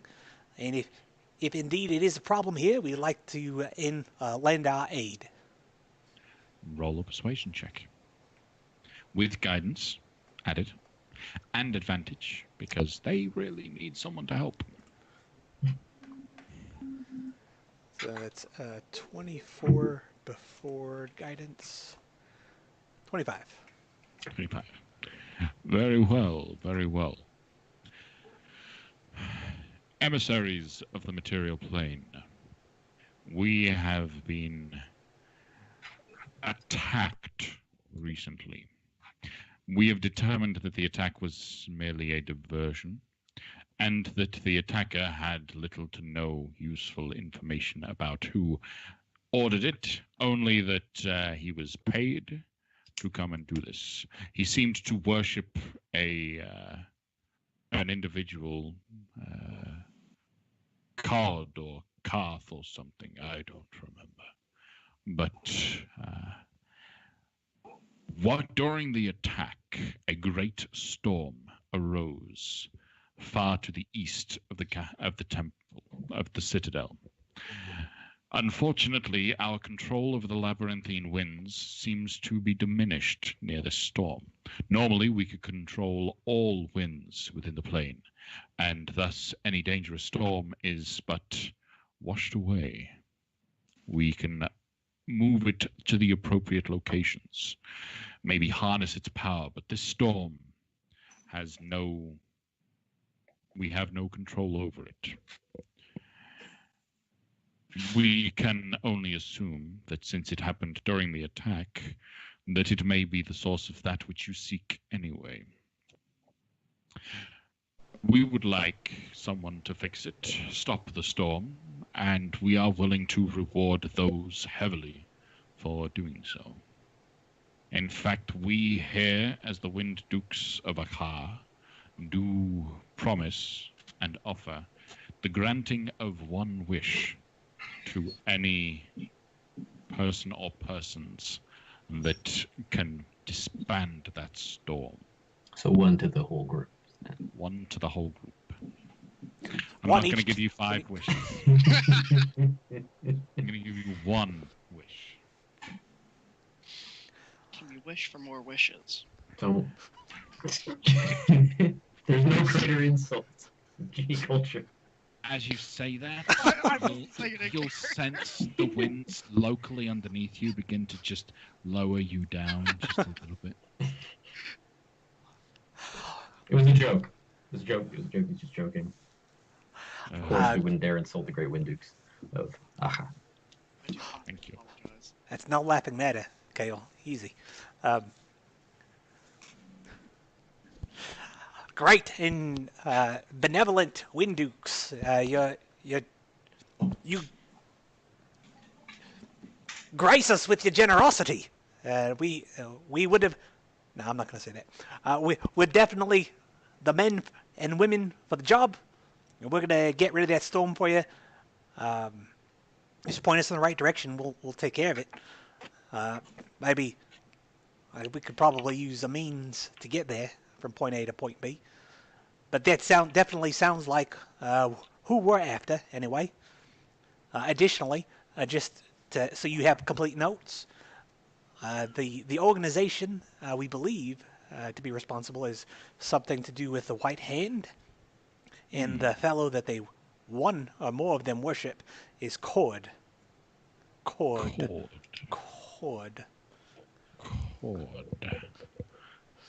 Okay. Thank you. We have a means of granting you the power to fly. But we need all of your companions willing to undertake a ritual for us. It will grant them wings that have the strength and muscle memory to be able to navigate the labyrinthine winds. But I warn you, as mentioned before, our control over the labyrinthine winds ends at this storm. Once you get there, your ability to fly would be reduced to simply being able to fly. You would not be able to control the winds around you. All right, we'll see what we can do to figure that out when we get there. There is a thing about these crystals is that they not only are they taking power from the planes, but any magical items that get in touch with them are also destroyed. And as such, 2 of my companions have had their weapons reduced to mundane power levels. And if you guys have any weapons that we can use to deal with whoever's there when we get there, that would certainly aid us in serving you. We could help us help you. Or if you could perhaps restore the magical properties of the weapons that they still possess, would also work. That would also be probably even preferable. If this thing removes magical enchantments, then it might be wise to restore the enchantments on these after the crystal has been destroyed.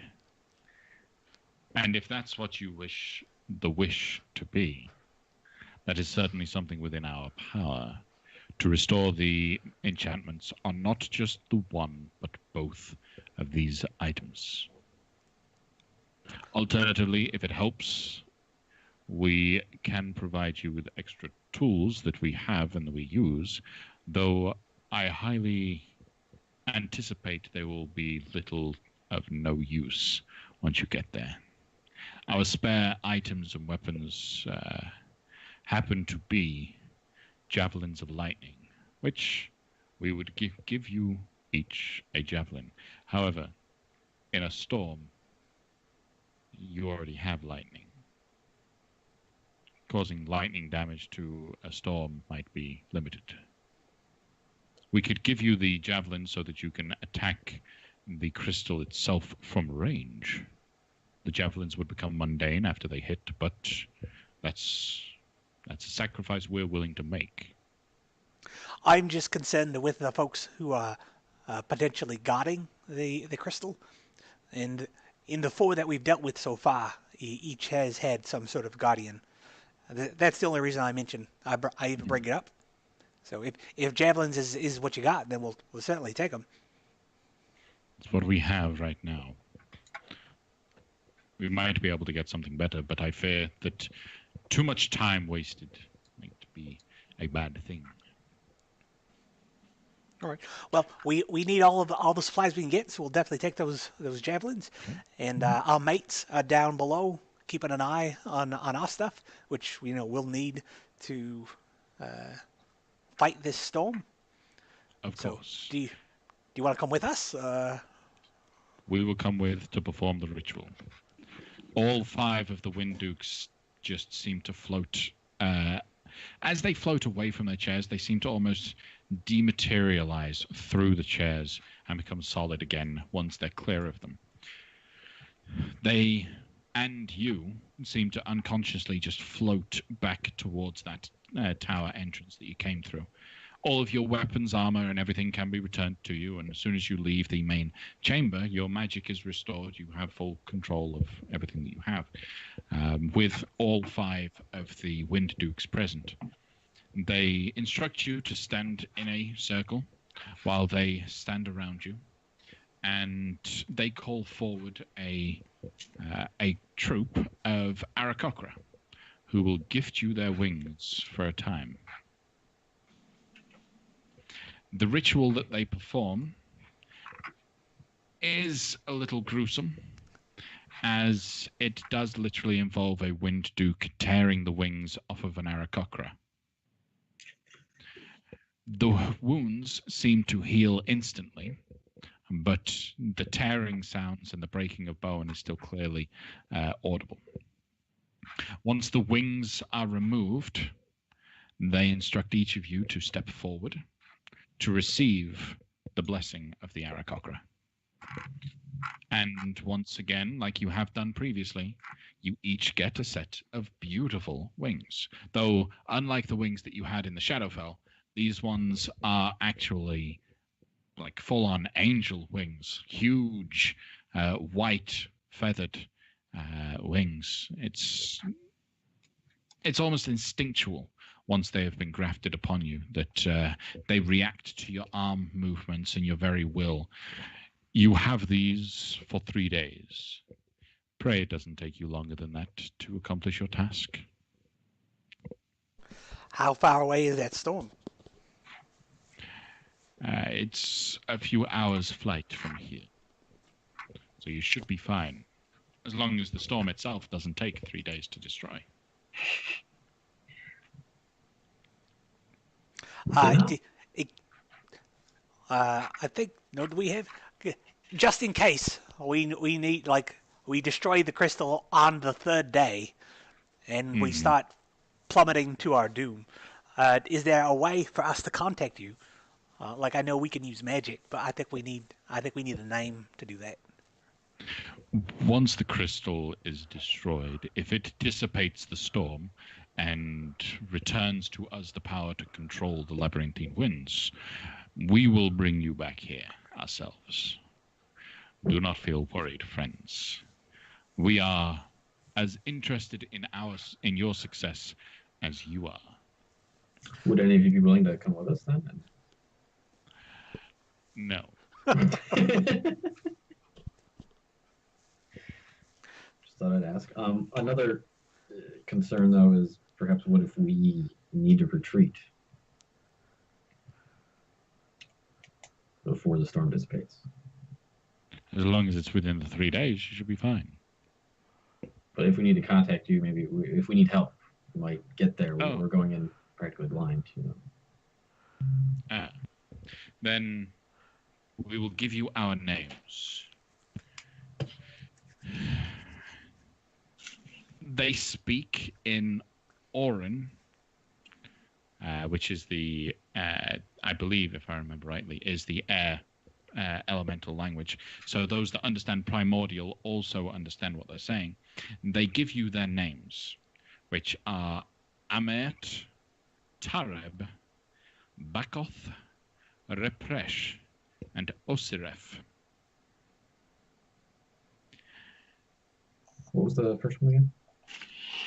Amet, Tareb, Bakoth, Represh, and Osiref.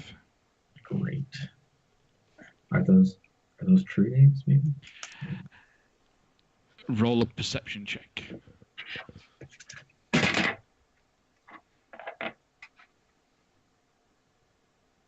19. There is definitely some modicum of power in those names. Keep them there. All right. That's all. Okay. And then each of you would be given a javelin of lightning. If you don't know what a javelin of lightning does, basically you throw it, say the command word, it turns into a bolt of lightning that stretches 120 feet forward, hits something and everything between you and it, and then could destroy the crystal. Could. Great. Nos can have mine. Thanks. Same. Thanks. Well, maybe we should spread them out. Like one of them should maybe have a couple. I can get mine to Wampum. Sure. Okay. No love for the dwarf.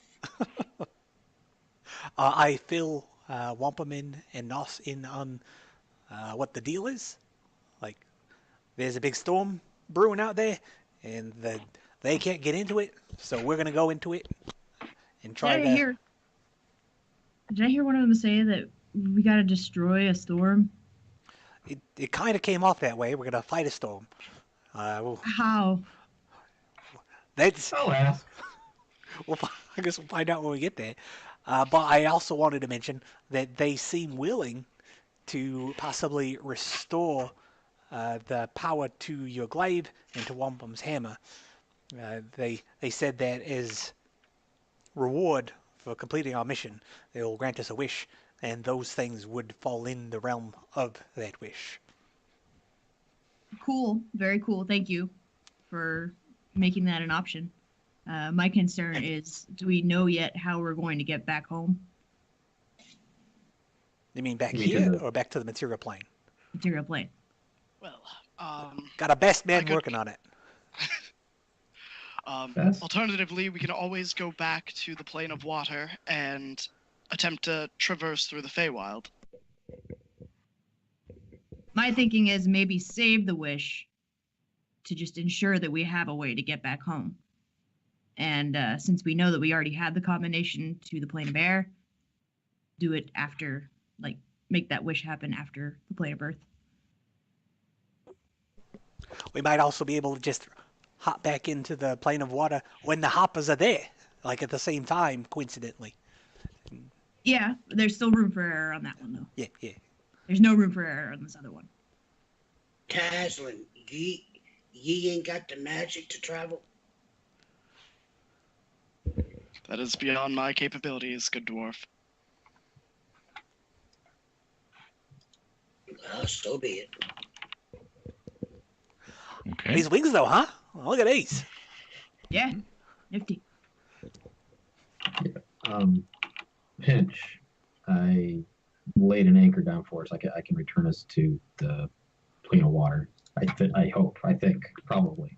I'm not positive. I've never tried it before. But maybe. Just in case. Contingency plan. Hmm. I'm going to double check if that spell works across planes. Yeah, I wasn't sure there. It doesn't really specify in the description, but Yeah. but anyway, yeah. So before we go into the storm, obviously, I will inquire with Denier. Best course of action. Well, and Wampum jumps and starts flapping. What we be waiting for? Maybe we should find some way to be resistant to lightning or thunder. Is that an option that anyone knows? As we'll be flying into a storm.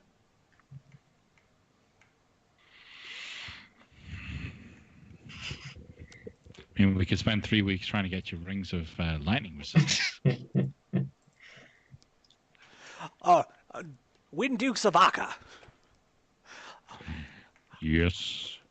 I have this majestic ring of fire resistance brought from the material plane by powerful wizards. Right. Would you be willing? I mean,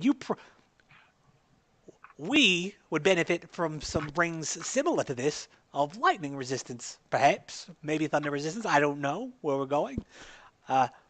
You probably have like hundreds of them. Like you don't even care if, but I'd be willing to trade this precious and very expensive ring of fire resistance for something that you don't even care about.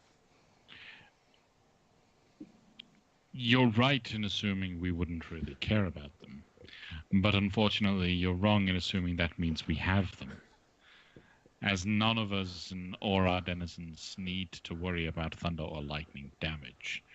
We don't quite have means to become resistant to something we don't need to worry about. Well, then I guess that's good news, because then no one would protect the crystal using something that all of you would be immune to. So we should be probably fine as well. So that's a weight off my chest, a weight off my back. All right. What you will find is these wings will help you avoid lightning damage. Let's say you had to dodge a blast of lightning. The natural instincts of the wings would aid you in being able to avoid it easier. That seems very advantageous. That sounds... Yep. Right. So, all right. Well then. As long as everyone understands that, the wings give you advantage on dexterity saving throws to avoid lightning damage. Okay.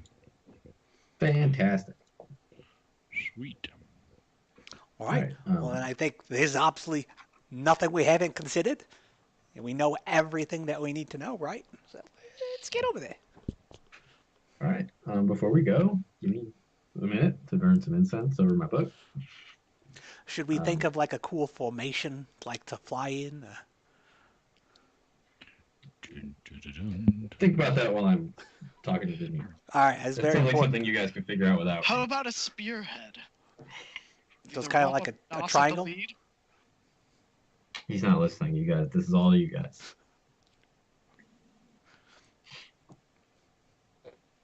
We've decided. So- it's Oh, okay, done. it's over. Okay, got it. Okay.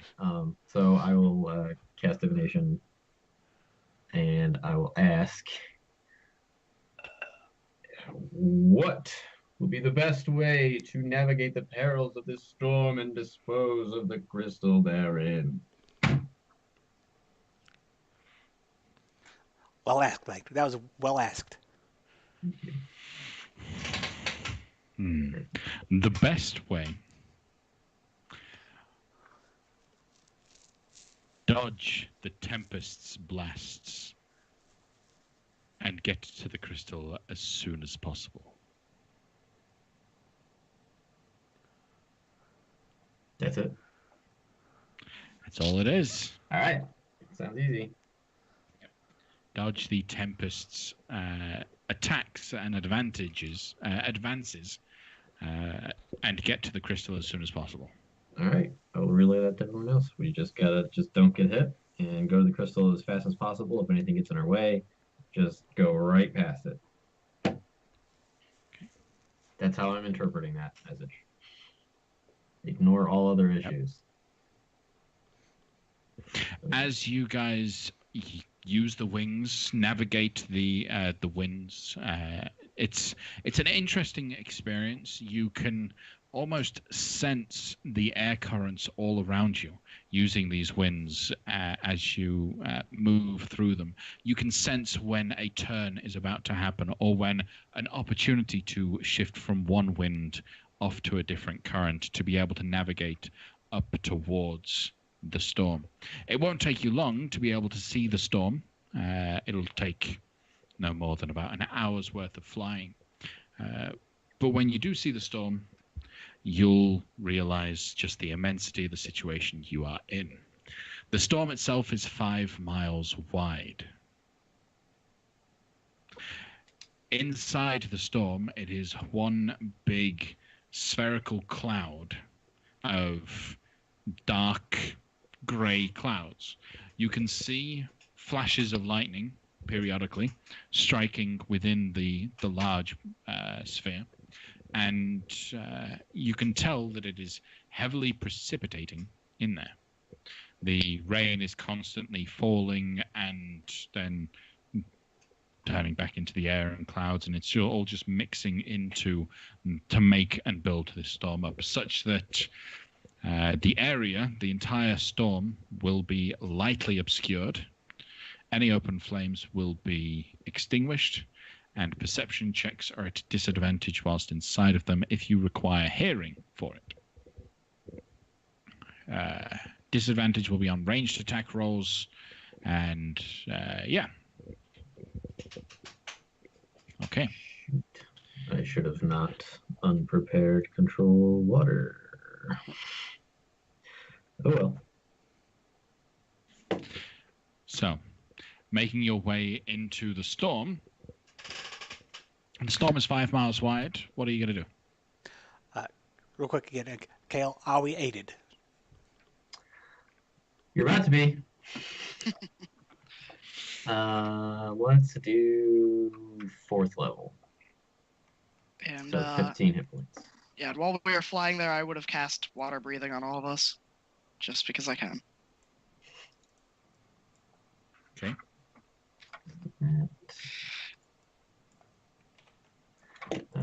So 73. Oops. There, I did it. I'm ready. You can scroll over my thing and see my hit points have increased. I can breathe water. Okay. So I guess, should we go like to where it's the biggest concentration of the storm, or what do you Is think? it like a perfect sphere? It is, oddly enough, a perfect sphere built within this space. Okay. So I'm it's guessing 5 miles in diameter in each direction. in diameter in each direction. So So we're radius or going diameter? 2.5 miles No. in. So 2.5 miles, you'll Okay. get to the center. Gotcha. I mean, the center seems like the most likely place. Just beeline for it. Flying as fast as you can through towards the storm. As soon as you hit that layer of air and start feeling the rain, your control over the winds and your ability to fly lessens somewhat. Everyone has a fly speed of 30 feet. Just FYI. Mhm.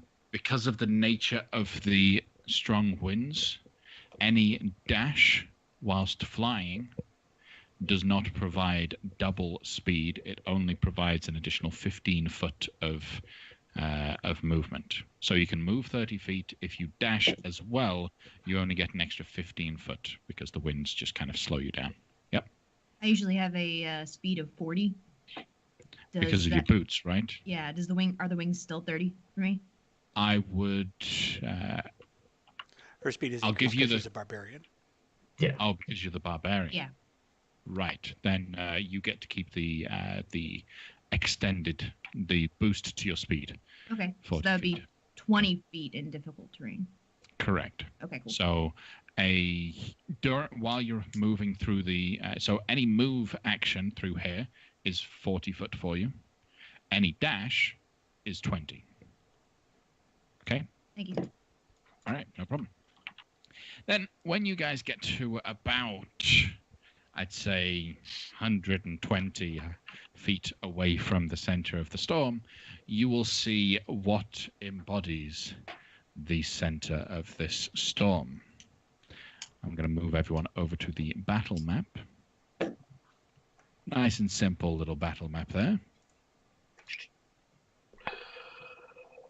There it is. As there is a living embodiment of the storm at the center of this. It is a large spiraling cloud in the shape of a drake or a serpent with lightning arcing all the way through. And Carl, if that image is not visible on the screen, you can always just click on the token, press the Z key, and it will pop back up.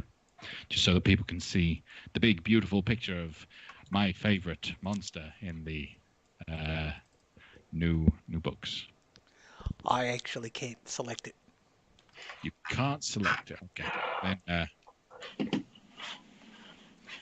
Thank you. there we go. One more time for everyone. So, as you see the storm come into view, it's just outside of, so you should be just over 120 feet, yeah. So 120 feet is its range to be able to interact with you. So that's why I've placed you outside of it. Okay, so as you approach, we're going to roll for initiative. Go ahead and reposition yourselves in any order you wish to make, in any sort of flying formation.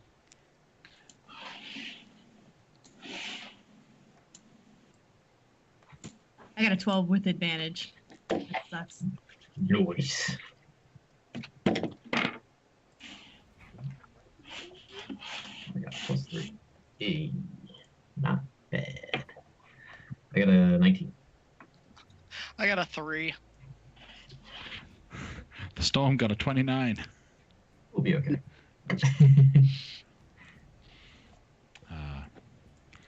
Great. Okay. So, I have... let me turn that music down just a little bit. I don't know if you can hear the music, but I'm turning it down for myself quite a bit. Okay. So, I have in the turn order already the Elder Tempest, Wampum with a 25, Lafcadio with a 15, Nos with a 12. Kale, what was your initiative roll? 19. 19, okay. Get you in. And Taslin. A whole whopping 3.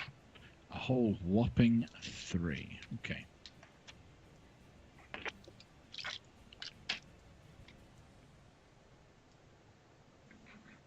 And Entenai, yes. The storm probably did use its only one lucky roll. I've been rolling terrible today on my attack rolls against players. So good luck here, guys. All right. So at the very top of the round, as you guys approach its range, the Elder Tempest does not act. You are outside of its threat range, and so it doesn't seem to act against you, though it is curling up a little bit, almost preparing to perform some form of action. So, Wampum, you actually get to go first. What are you going to do? So my speed is 30. So, and then another 15 on top of that. So a total of 45.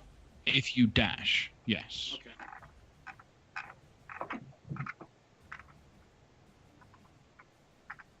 I will dash to there. Okay. And I'm done. Okay. Kale. All right. I will shout through the din of the storm. Remember, get to the crystal as fast as possible. And I'll move forward with Wampum, but I'll only move 30 feet. And I will not dash, and I will cast Sanctuary on myself with my silver mirror. Okay. Lafcadia. Do I see a crystal anywhere? It is currently beneath the Elder Tempest. All right. I will, with my feline agility, do I get double my flight speed, or is that like the dash rule? It is specifically, it just says that your the feline agility ability just increases your movement speed. So same deal with you. It would double your movement speed from 30 to 60, and then any dash that you wish to make would double from 15 to 30. All right. I'm going to move my feline movement of 60. Okay. And then when I get there,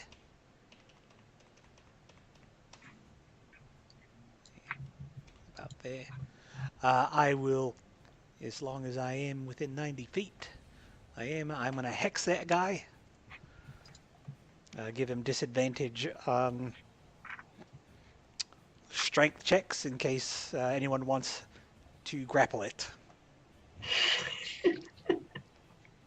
And that's a bonus action. I don't think I really have any options other than that. So yeah, I'm going to call it done right there. Okay. All right. Then at the end of your turn, the Elder Tempest is going to act. It is going to use all 3 legendary resistances in one go. Legendary, not resistances. Legendary actions in one Use go. its resistances. That's Nope, fine. it's not going to. It's going to use its actions to create a screaming gale. It releases a blast of thunder and wind in a line that is 1 mile long and 20 foot wide. Jesus. So that will, I believe, because Lafcadio would be the trigger, so it's only going to encompass Lafcadio, Wampum, and Nos, so it won't touch Kale or Taslin with your current positions. Objects in the area, well, there are no objects, so that doesn't matter, but each creature in the area needs to make a dexterity saving throw, please.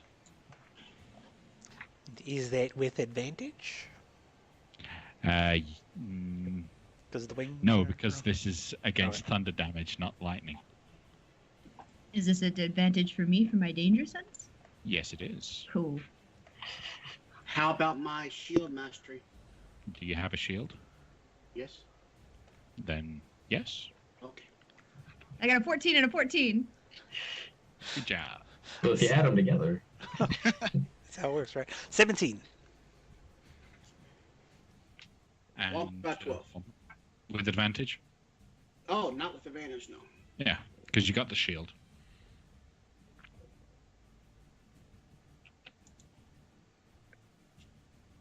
And that one's even lower, 9. So, all 3 of you do fail, unfortunately. Each of you taking only 18 points of thunder damage and are pushed back 60 feet. So, that rather than pushing you off the map, that will just push you all to the edge of the map. There we go. And then you don't collide to anything, so you're fine. There you go. That is its turn. I've that a maintained concentration check? Yeah, on the X. Okay. Nos. You've been blown back a little bit. Yeah. What would you like to do? Sorry about that, mates. I am going to travel my 40 feet there. Okay. I will rage. Rawr. Okay. Are Sounds you just like using that. one of the corals? No. Nope. Not Okay. for this. Alright. And then I think I am close enough. Yes. For a javelin of lightning. And I'm going to aim at the crystal. Okay. So, since the javelin of lightning does in fact hit everything through, like it travels through, it is able to get through the storm to hit the crystal. Go ahead and make an attack. That's 12, I suppose. 12 to hit the crystal at this range. It's unfortunately a miss Okay. with a 12. So that's one javelin of lightning that just passes the crystal, Is that turns into its javelin form. What? Is that how it actually works, or is this something that becomes a streak of lightning and then it's more of a dex save? So the way it actually works is the thing that you target is hit by the javelin itself. The javelin turns into a lightning bolt. You still make the attack against the original target, but Okay. everyone between you and the target has to roll a dex save against taking lightning damage. Okay. And on a hit, the target takes damage from the javelin plus 4d6 lightning damage. Okay, thanks. So if you hit this thing, pretty much guaranteed you're going to destroy it. But it's difficult to hit. Okay? Anything else, Nos? Nope. Okay. That is Taslin. All right, I am going to cast Greater Invisibility on myself. I will tap myself, and then I'm going to move 30 feet. Okay.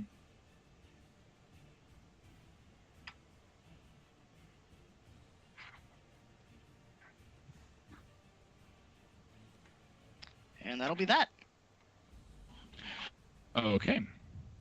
Then the Elder Tempest gets to act. There are people within its threat range, and as such, it is going to get involved. There are. Yep. In fact, it's you that's in its threat range. No. It's Nos. What's its melee range? This Elder Tempest can reach 20 feet. What is that? So, fly. It would be so. There we go. It flies 80 feet to get closer towards you, Oh, good. and then will reach out to attack you. With Wisdom two- save, please. Oh yeah, Sanctuary. Sanctuary. Good point. So, wisdom save from this thing. That is a 29. Ah, shit. Guess I'm gonna get hit. Okay. Maybe. Thunderous Slam is a 21 to hit you. Yeah. Okay.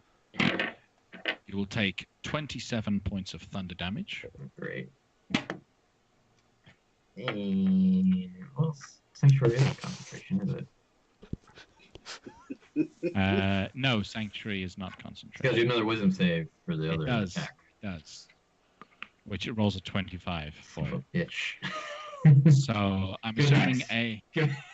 a natural 20 is going to hit. Oh, Yeah. not bad of the Actually, damage. Yeah, barely did more.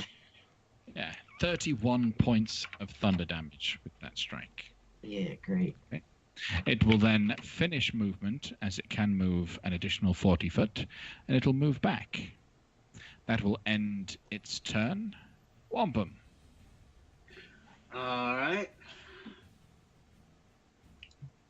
Ow. I will try this again.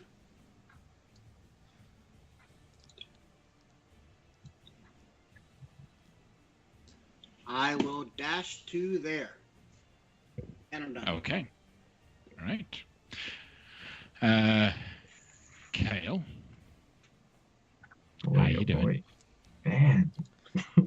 That hurt. I just got slapped by a Elder Tempest. A storm. Or, yeah, whatever. Yeah. I got slapped by a storm. Yeah. It is called the Elder Tempest, but yeah, it's... I don't have, like, spells. That's a problem. I don't have any spells at all, you guys. You don't? I'm not gonna blow my 6th level slot on myself. That'd be ridiculous. I don't want to call emotions on it.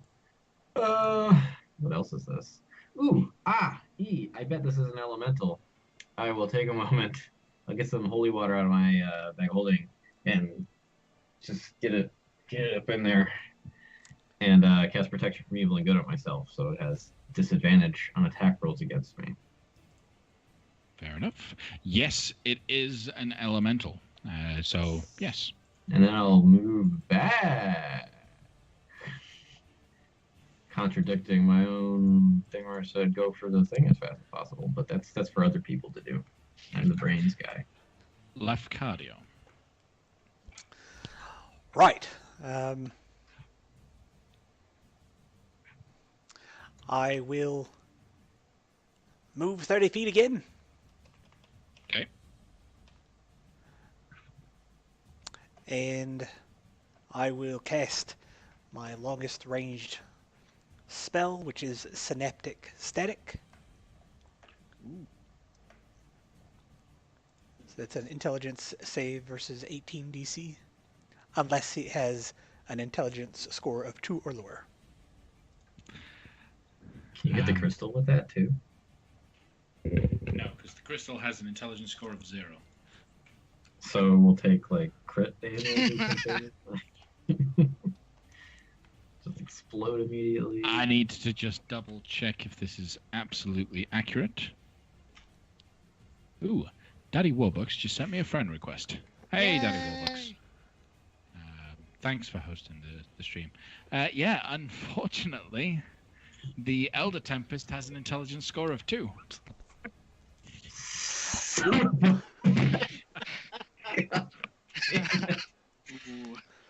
Well, So for those of you who can't see the spell card for Synaptic Static, it doesn't affect a creature with an intelligence of exactly 2 or lower. Yep. right. So I cast my spell, and I wait for the reaction. I'm like, oh, I'm gonna get you. I got those elementals good last time. It seemingly has no effect on this creature. Right. All right, we'll carry on. Okay. Nos, it will allow you to act before it does its thing. Oh, how nice of it. Yeah. Okay. What would you like to do? I'll travel there, full movement. And then I think I'll go an additional 20 foot to there. And then I will spend my action surge in an attempt to get this thing again with a javelin. Ooh. Okay. Come on. So that is a 14 to hit. It's probably like 1 away. It's not enough to hit. Unfortunately, that is 2 javelins of lightning down. I think you were given 3 in total and Wampum had 2. Yeah. Yeah. But I'm getting closer to it. You are getting much closer to it. Much closer. So close, in fact, you're kind of a bit of a threat. So, Yeah, it hurt. well, it's legendary action. Yeah. Which it will use all 3 legendary actions once again, but to do the same thing, Screaming Gale, this time it's still going to head in the same direction. So I need Lafcadio, Wampum, and Kale to roll dexterity saving throws against thunder damage. You did group up, and that's on you. 18. Oh, that's gonna not be an up, probably. 15. Oh, and is this an advantage too, right? Yep, same again. 19. 19. Okay. Lafcadio, you don't have advantage for any particular reason, do you? Nope. Nope. Right, so that is 3 failures. 27 points of thunder damage, and everyone gets pushed back to 60 foot or the edge of the screen. Just because it'll be easier that way. I got knocked unconscious by that. As it is the wings keeping you aloft, you will fall. And the rate at which you fall is 500 feet per turn. After a couple turns, you'll end up outside the storm. The winds will pick you up and flow you away. Okay, bye-bye. Unless anyone picks him up. Do I fall 500 feet instantly or on my turn? At the end of the turn, which is after Taslin's act. So Taslin. Right. Yeah. Kale is in that moment right before he falls. The Would I have wings seen this up though? around him. Being in a storm? I probably just saw him get. Well, okay. All right. Dimension door to get Kale, or dimension door to get up to the crystal while I'm invisible and beat it up? I'm gonna go for the crystal. So I'm gonna cast dimension door right up to within 5 feet of the crystal. Okay. I have greater invisibility for what? One more turn because it has 1 minute. You've got greater invisibility for a few turns. Okay. Yeah. I mean, if it's 1 minute, it's 6 seconds per turn. So 10 turns. Or Okay. 9 now. But yep. And I don't think I have any other actions that I can do, so I will just be right there. Okay. Then on the Elder Tempest's turn, it is going to use its lightning storm, causing all other creatures within 120 feet of the Tempest, which by now Kale would have dropped below that point. So he's safe from this. The Tempest will need to make a dexterity saving throw. Is it what kind of damage is it?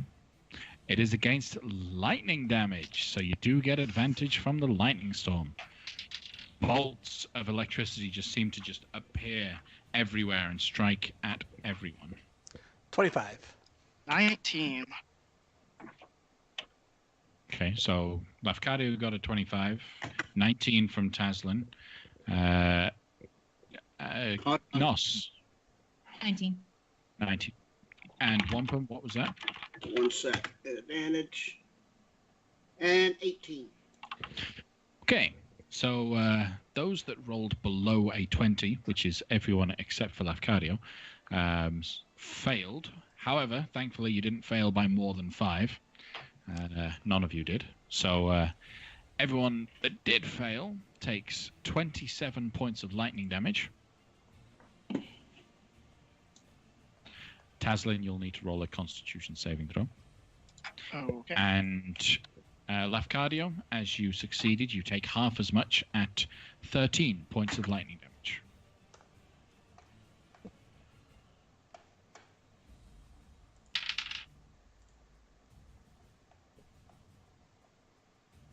Two con saves. For the previous one, the second gale. So my hex is gone, I believe. And I have a 17 for my con save. Which is a success. Okay. Then it will end by moving ever so slightly to protect the crystal from Nos. It can't see Taslin. Wampum. Okay.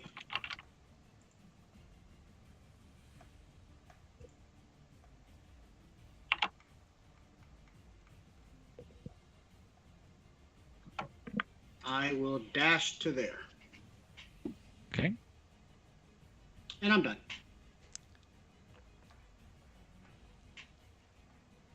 Well, hold on.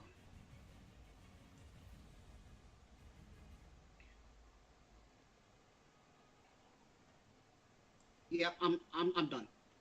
Okay. FYI, Kale, it will take you 26.4 turns to fall out of the storm. Just letting you know before Sounds the good. winds can pick you up. All right. Am So I taking damage while I'm in the storm? Or... you're not taking any damage. Okay. So you're just subject to death saves for the remainder of this point until people can get to you to save you. Well, I've got the Right. periaptic wound closure, so do I still make the Oh. rolls? Or No, if you've got the periaptic wound closure, you stabilize instantly. okay. I just wonder, like, if I just got a freak 20, would I wake up? No. Okay, that's fine. Well, actually, there is a rule that says if two things happen simultaneously on a turn, the player whose turn it is gets to decide which order they happen. At the start of your turn, the periaptic wound closure would stabilize you. And at the start of your turn, you make a death save. I will let you choose what to roll. Oh, I get to pick which one of those things happens? No, which order it goes. So if you roll death save first and you roll a natural 20, then you actually get 1 hit point. You come back up. You're great. If you don't roll a natural 20, you take either a success or a failure. The periapt kicks in. You're stabilized anyway. Oh, well, then I'll be fine either way because I got no failures, right? Yep. Oh, 19. Oh my God. Close, but unfortunately not. So you stabilize on your turn. Good. You will just fall for the next 3 minutes or so. No problem. There's or 2.5. infinite air. Yeah. All right. Lafcadio. Well, I will grab my Rod of the Pact Keeper and recharge a spell slot. It is my action. And look and see that I'm in the same place as I started. And see if I can see Kale. I hope he's alright. And I guess I will still fly forward 30 feet to present some sort of target so my other friends can hopefully be successful. And that's my turn. Okay. Then at this juncture, the Elder Tempest will, it'll move right up to Nos. So we move to Nos's turn. What would you like to do, Nos? I'm now in its melee range, I think. You are now in melee range with it, so any ranged attack has disadvantage, but you already had disadvantage because of the storm. Yeah, I was about to not have disadvantage, though. Oh, because of the storm. All right. Well, regardless, would you have done something that would have given you advantage, so therefore you wouldn't be at disadvantage? No, I don't think I have anything for ranged attacks or anything. Fair enough. Okay, so I'm gonna get there, get a bead on the crystal, and I'm gonna just try again. Okay. Can't stop. Can't stop. Won't stop. Choo choo. Another 14. If somebody was within 30 feet, I might be able to change that, but I cannot change that. Unfortunately, that is the third javelin that just hits, doesn't hit, it misses, and falls into the winds. I'm also going to look around, and I don't see anyone anywhere near me. I'm like, uh-oh. All right. Okay. You're getting closer, Nos! That's great!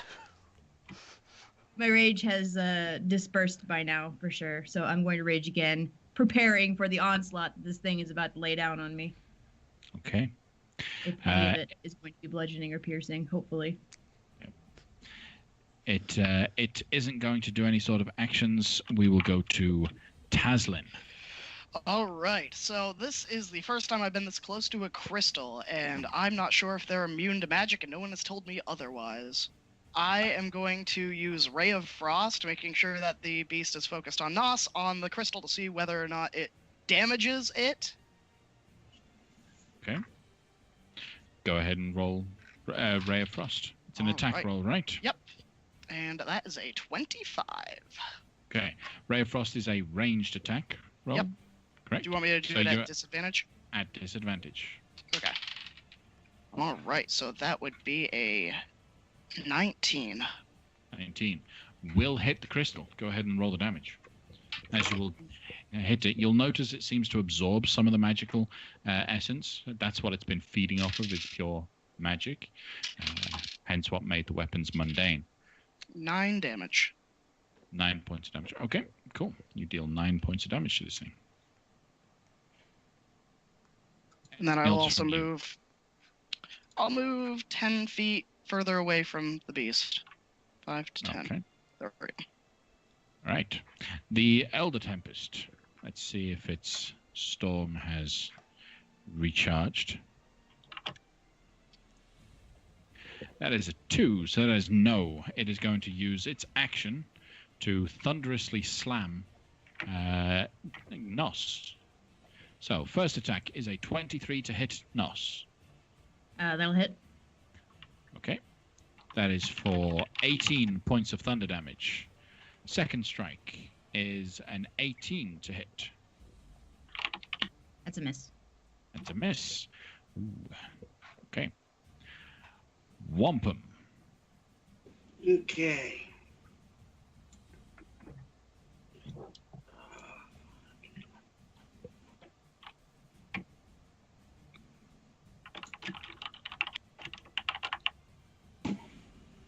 All right. I am going to throw the javelins of lightning. So the Okay. first one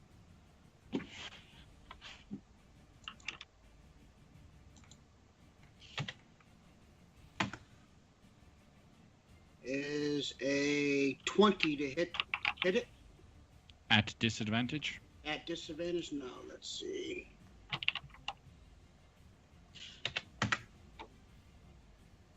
Yes, because the next one's a 28. Okay. So that will hit.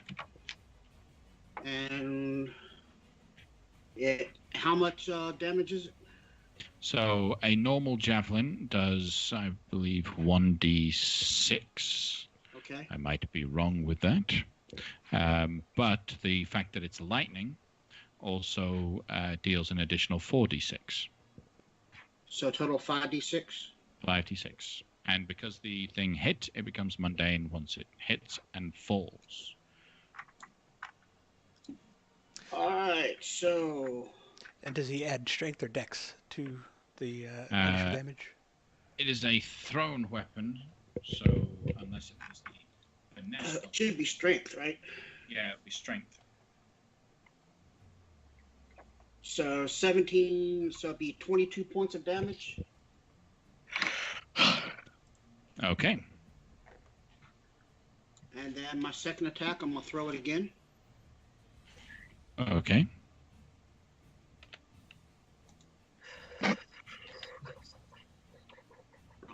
I did that wrong.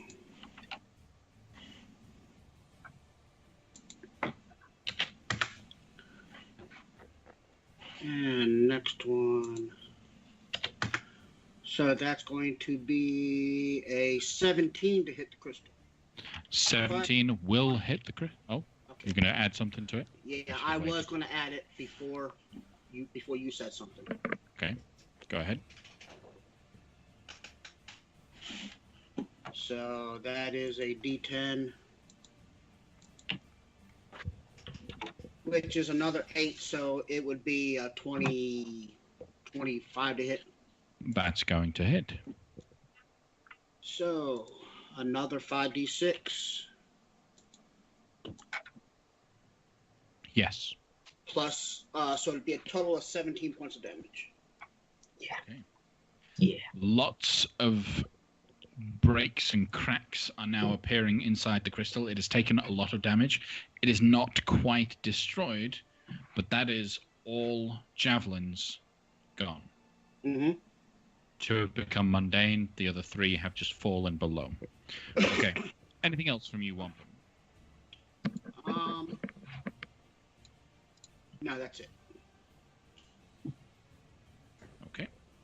Yeah, then we move to, well, you're falling. So, Lafcadio. I'll continue to move. And I will gauge my distance.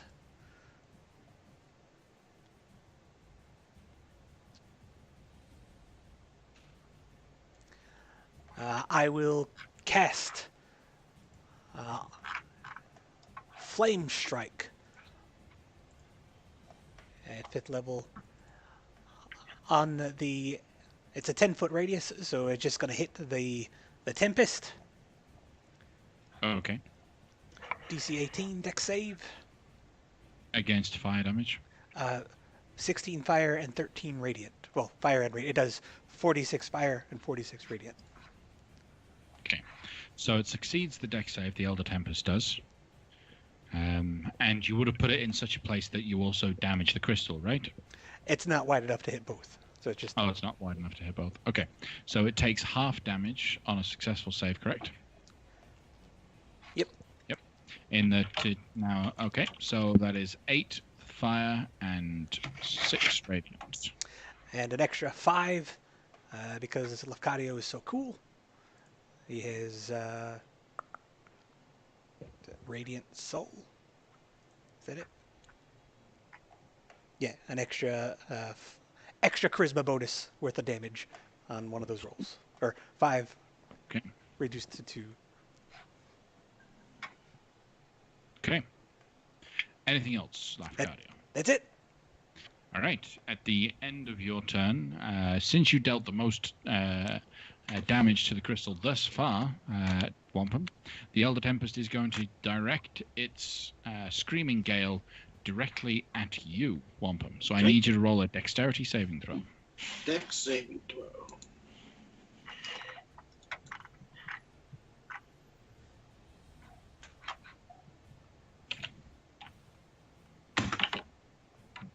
Uh, 17. 17. Okay. You fail, taking 22 points of thunder damage and get pushed 60 feet back. Okay. And we move to Nos. I'm gonna shake off the last attack. I'm gonna be like, all right, you want to tangle? Let's get tangled.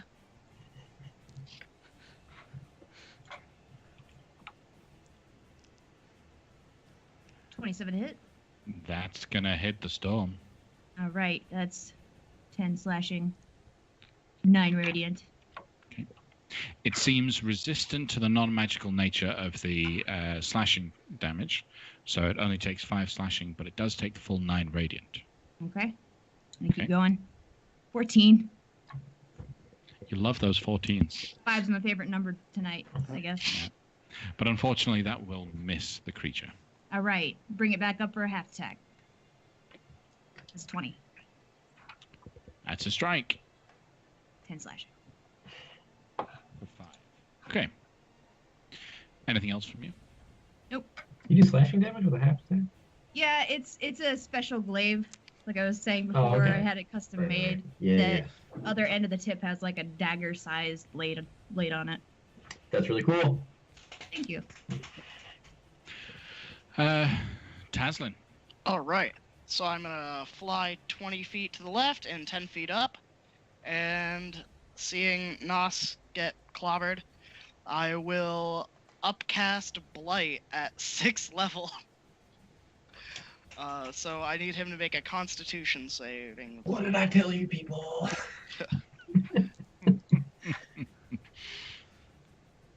So it rolls a 9, but will choose to succeed. All right. It succeeds then. Yep. And a blight is one of those where it deals no damage if it succeeds, correct? Correct. Yeah. Oh. Okay. Yep, you're right. Okay. Then no, it anything takes, else from you? sorry, or half as much damage on a successful one. Yeah. And go ahead and roll that damage. All right, 10d8 is what it would be, so it will be taking half, so 5d8? No, just roll the 10d8 and then we half the result. Oh, okay.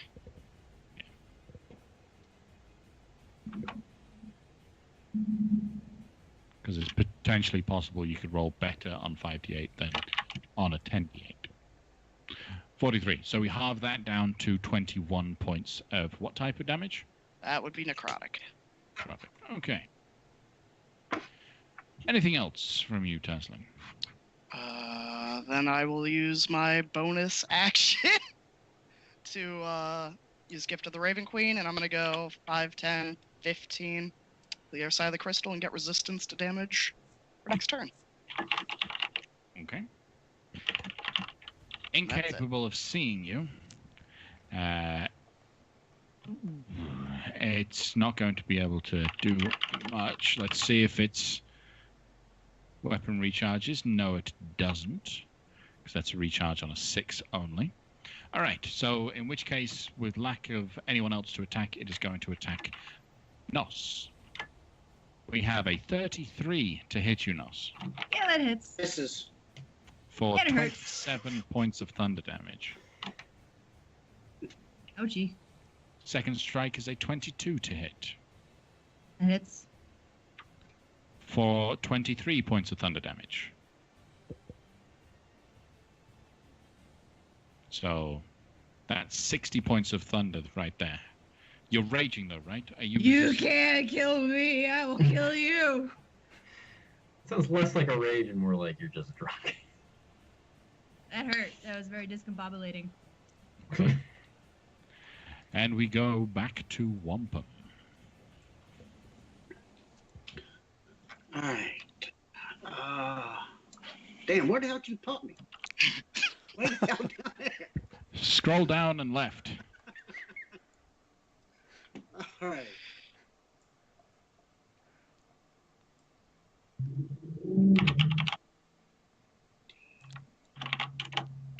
All right. I am going to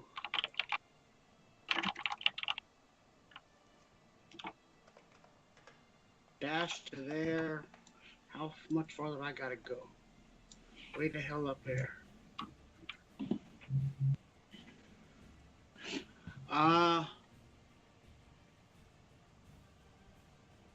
I'm going. That's it. That's all I'm gonna do. Okay. Life cardio.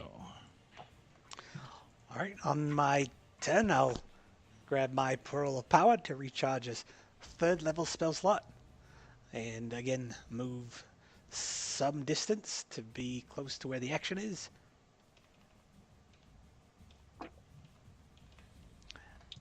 And with my bonus action, if she is in range, yeah, I'll use some healing light. Okay.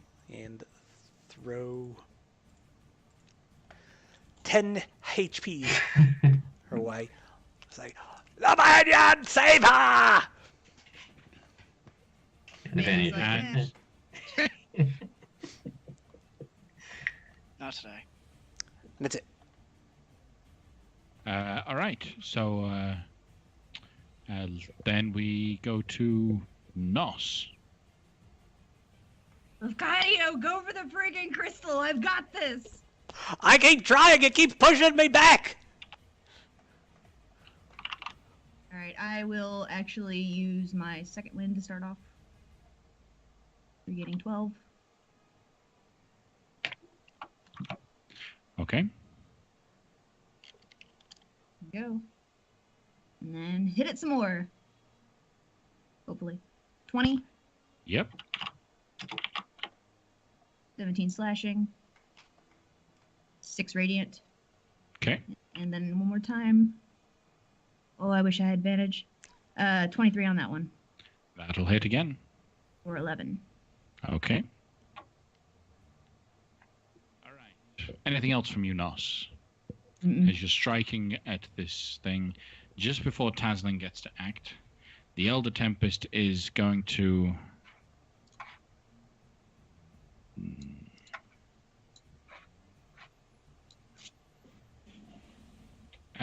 one second, let me just... Yep. It is going to use its Screaming Gale towards the crystal, because it can't see Taslin, but it thinks you're there. So It has a feeling. So, I need Taslin to roll a dexterity saving throw. Oh boy.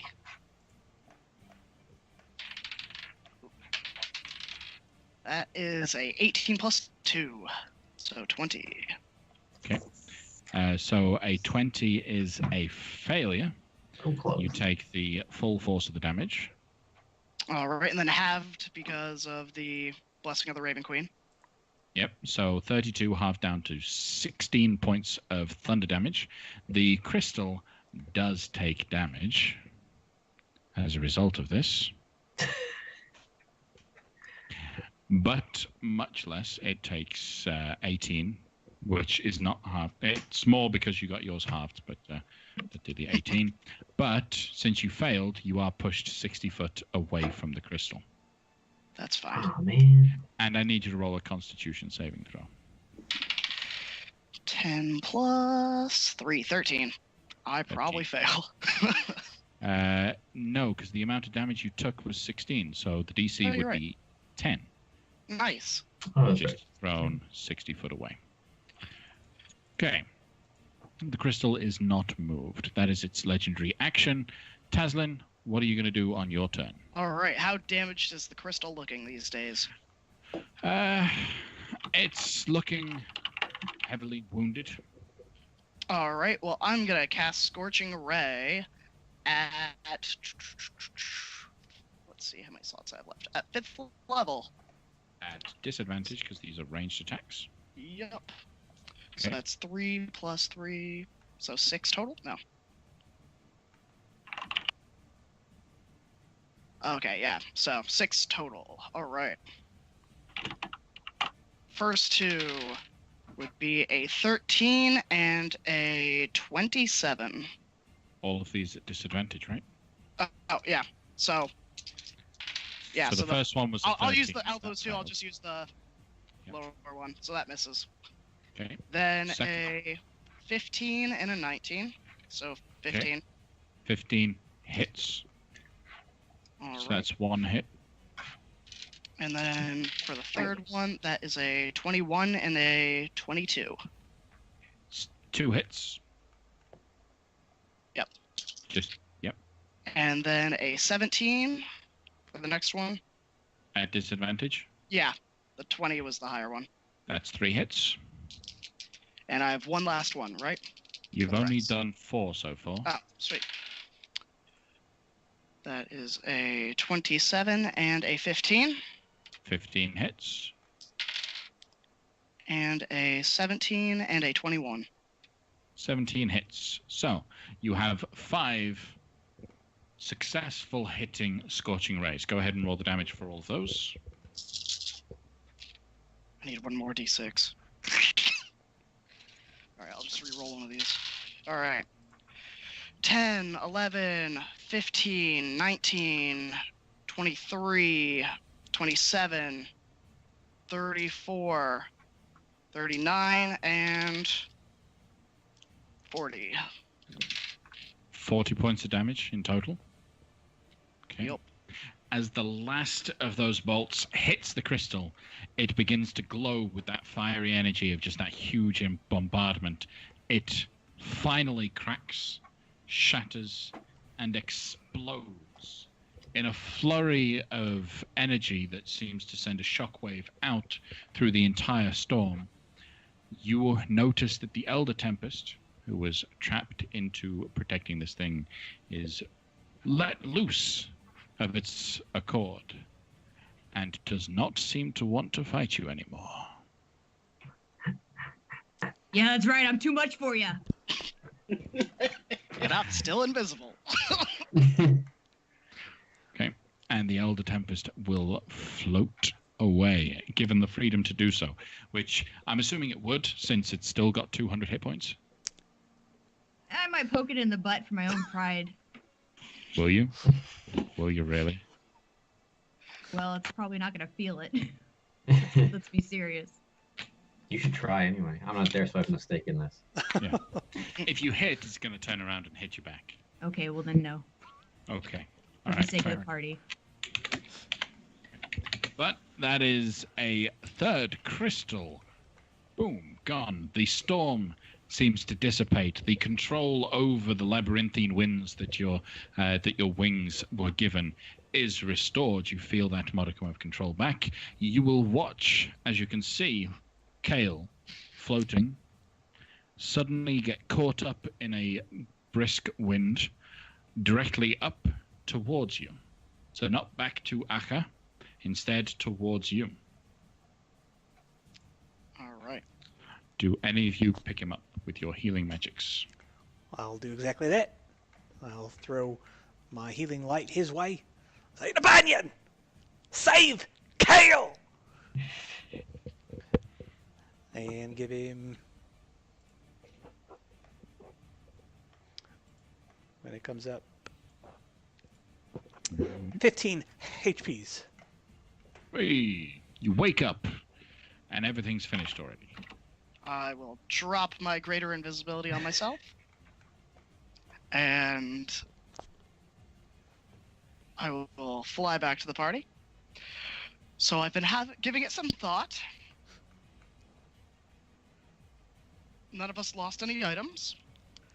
But for our one wish, I think I have a way that we can all get something. Is it one wish or one wish per person? It's just One one wish. wish. We wish. made sure to clarify that before we left, for sure. No. Has anybody asked them if we can wish for more genies?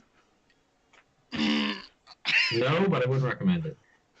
Lafcadia, thank you for bringing me back. Appreciate it. Anyway, Tasman, you go ahead. I just want to get If we wish that our party each had one item that we gravely will need on our quest. Well, how would they know what that is? That's true. It could be some tweaking. We can workshop it. Workshop it. Great work, everyone, by the way, on dealing with the crystal and that living storm. That was nuts. I couldn't keep close to hit it. I'm sorry I couldn't do anything to help, but I'm glad you guys were able to resolve. the problem. Taslin, Yes. MVP. Good job. Thank you. That was you that broke it, right? It was all fiery. I figure because I was Yep. watching Lucario. You'd have seen these 6 streaks of fire come out of nowhere, just suddenly appear. Yeah, it's definitely. And I apologize for turning myself invisible so I didn't get hit. Yeah, you gotta do what you gotta do. It seems You like you, it was a you are sound all choice. the real team players here. Without you, I definitely would have been dead. I give him a back pat.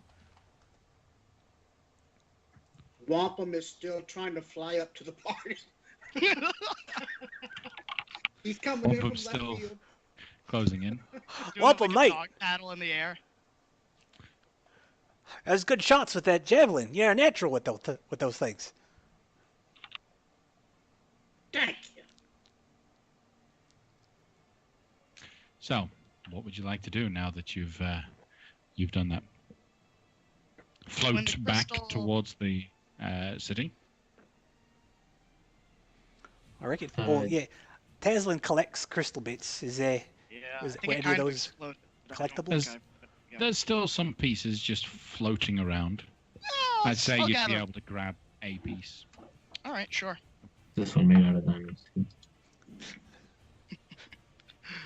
We could wish that each one of us has a legendary class weapon. Class? What does that mean? What are you talking about? Elegant. I'm a classy fella. Are there not legendary cursed weapons as well? Maybe. All right. So, are we planning on using the wish or saving it in case we got to get back home? Is that? I say we use it. We can always find a new way back home. And it's hard I- to make a wish if there isn't someone around to give it to. So I really don't want to let go of our sure way home. We can come back for it though, like I said. I mean, we can always go back to the city of brass, and there will always be a way back home through that, provided we don't lose this item. and again, I'm 90% sure, 93.6% sure I can get us back to the Citadel without the pearls. I know you guys can get us places, but there's no sure way that from being at those places we get to the material plane. Oh, there's no surety that would work with Wish either, really. I mean, have you ever made a Wish before? Do you know how they work? Or No, but I figured the Dukes are all right guys. They seem to know what you guys were talking about. It wasn't there when they came out with a plan. Right. I mean, we can assume everything that we want, but we don't know that they actually have the power to move us between planes or anything like that. A wish could just mean that they can conjure up an image of something for us or make us feel a certain way, make us believe through illusionary magics that Well, you know what? Either way, we can definitely answer that question when we go back to talk to them and tell them that we did the deed. You're absolutely right. We could also wish for Allie to come back. Eh. We could, maybe. I don't know if that's within their power, though. Again, if she's held by a lord of one of the nine hells, then I can't imagine that the genies, they may think that they're more powerful than them, but I doubt it. All right, well, let's go back to the city at least and get some rest and Indeed. recoup. Okay, so floating through the air, able to relax a little bit more as you're not heading towards impending danger. You float your way through the cool breeze to the city of Akkar. Whole host of Aarakocra seem to just converge on that point at the same time. These Aarakocras wanting to congratulate you as their ability to fly is improved once again now that you've removed that.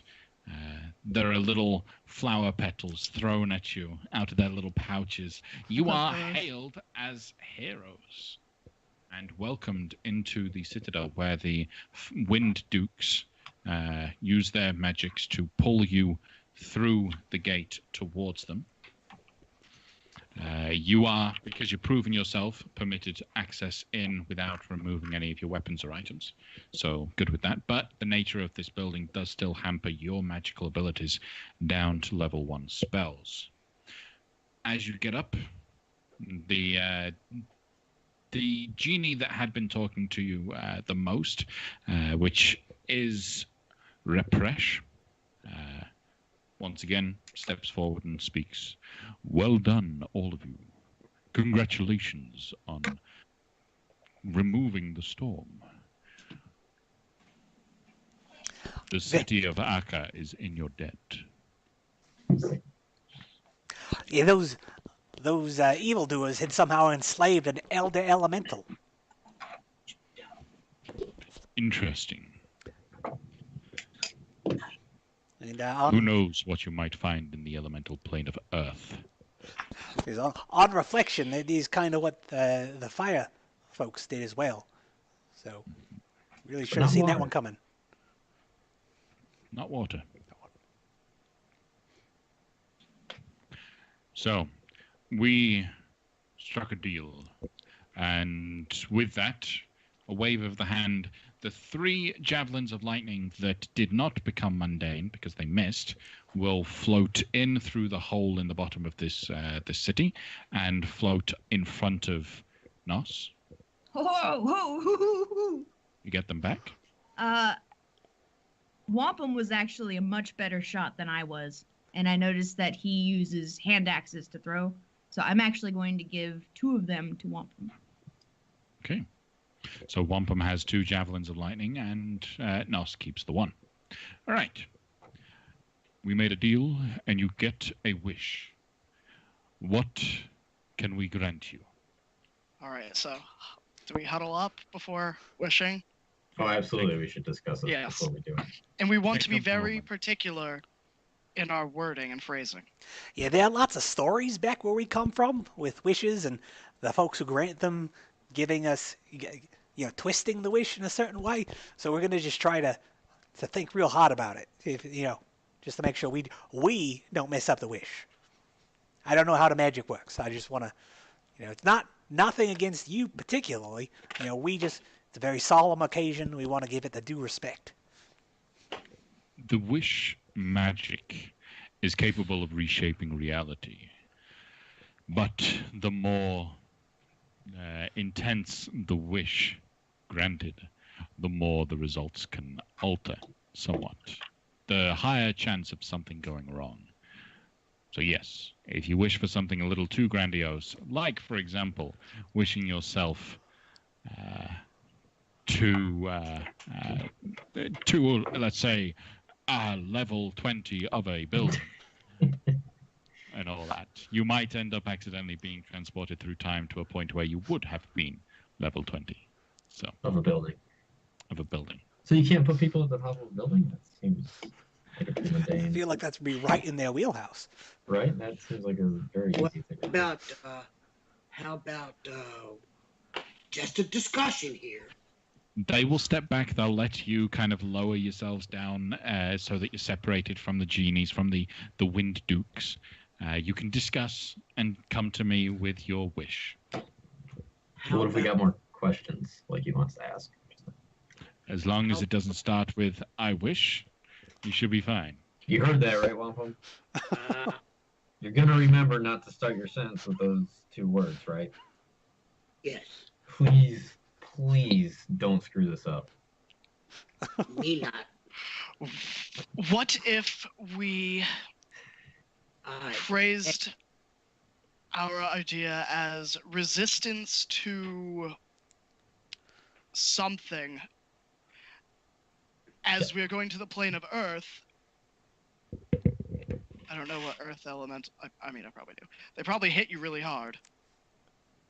Well, why don't we wish that we are standing beside the next and last crystal on the elemental plane of Earth? But what if there is no crystal placed there? Then we wasted a wish. And that could also be phrased as any type of crystal on the Earth plane, which is And locked. also, what if there's, powerful guards staying there and you guys just got done with a difficult fight and I'm no good in a fight at all, obviously? Yes, no. Do we have everything that we need for the plane of Earth? Do we have a way to get through stone and stuff? Do we have a compassy kind of thing or anything of that nature that will point the way? Because we won't be able to see the crystal or the light because we'll be in Earth, as far as I understand it. Yes, indeed. Because the crystal will be through some tunnels or something, there will be no way of seeing the general position, and there's a chance no one will have seen it. So we could wish that each one of us had something that will greatly increase our chances on the Earth and planet.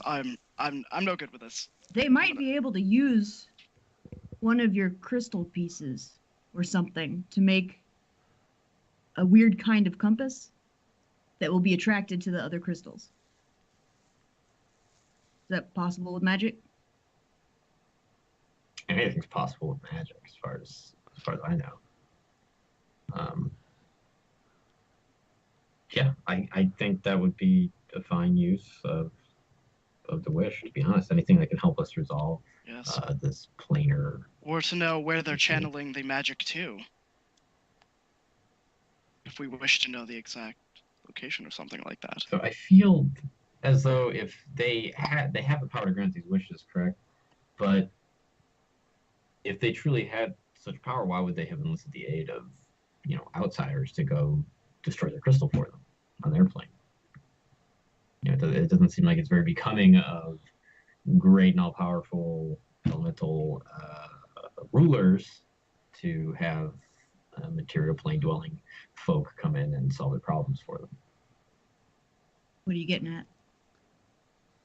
Well, they may not have the power to locate a crystal or destroy it or really help us. There may be some sort of reason that they weren't able to solve the problem on their plane for themselves that would extend to the other planes. So on the other plane, they're going to be able to help. I was hoping that having pieces of the crystals that we have might give us the edge there. Perhaps. You can ask them. We could ask, as long as we don't start the sentence with "I wish." Well, You guys can do the talk.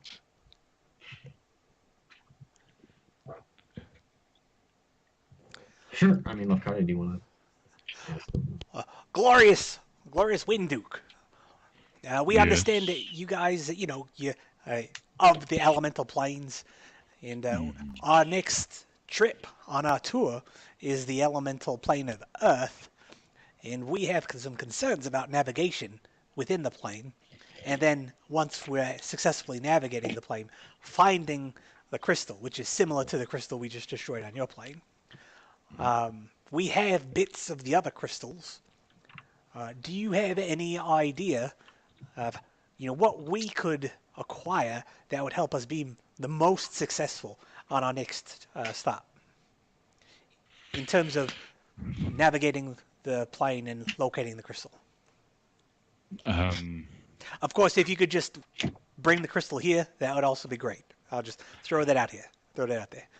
Or if you could un- just do away with the whole organization of Cord worshippers, that would be great too. Unfortunately, for some reason, and we tried this before you arrived, our magics were unable to affect the crystals themselves. What we could do, what I would suggest, is similar to as it has been here. I suspect there was probably some recent event or change to the norm that may have occurred on the elemental plane of Earth. You will probably want to find a way to be able to detect such shift in the paradigm, some event that changed the status quo or altered the way the Kale, I've told you time and time before, careful with the chatting. All right.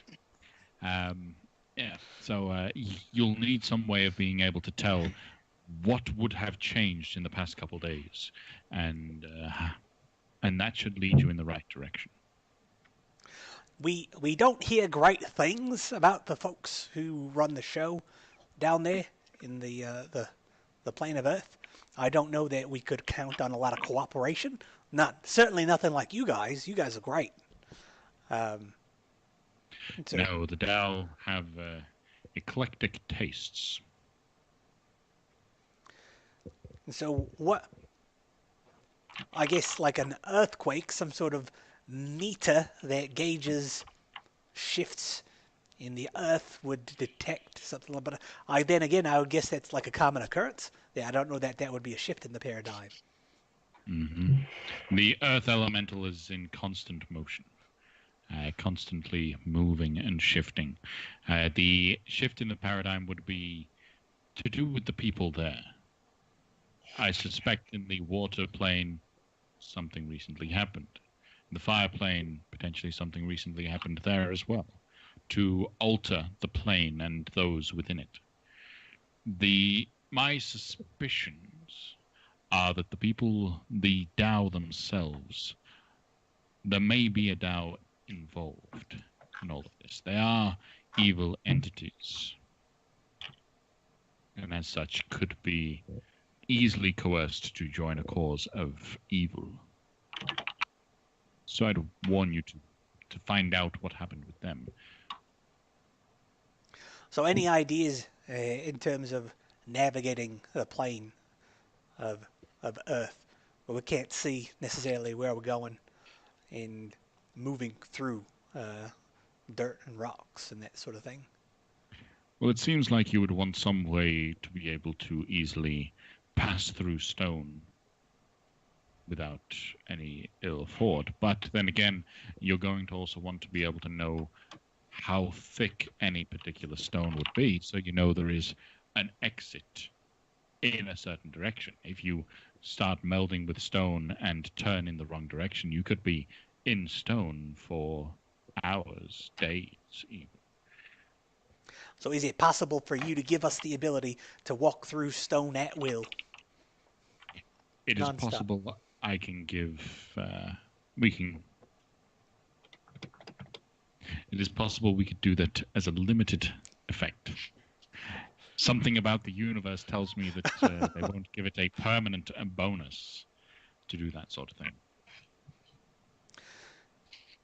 So, if you were to do that, what would that look like?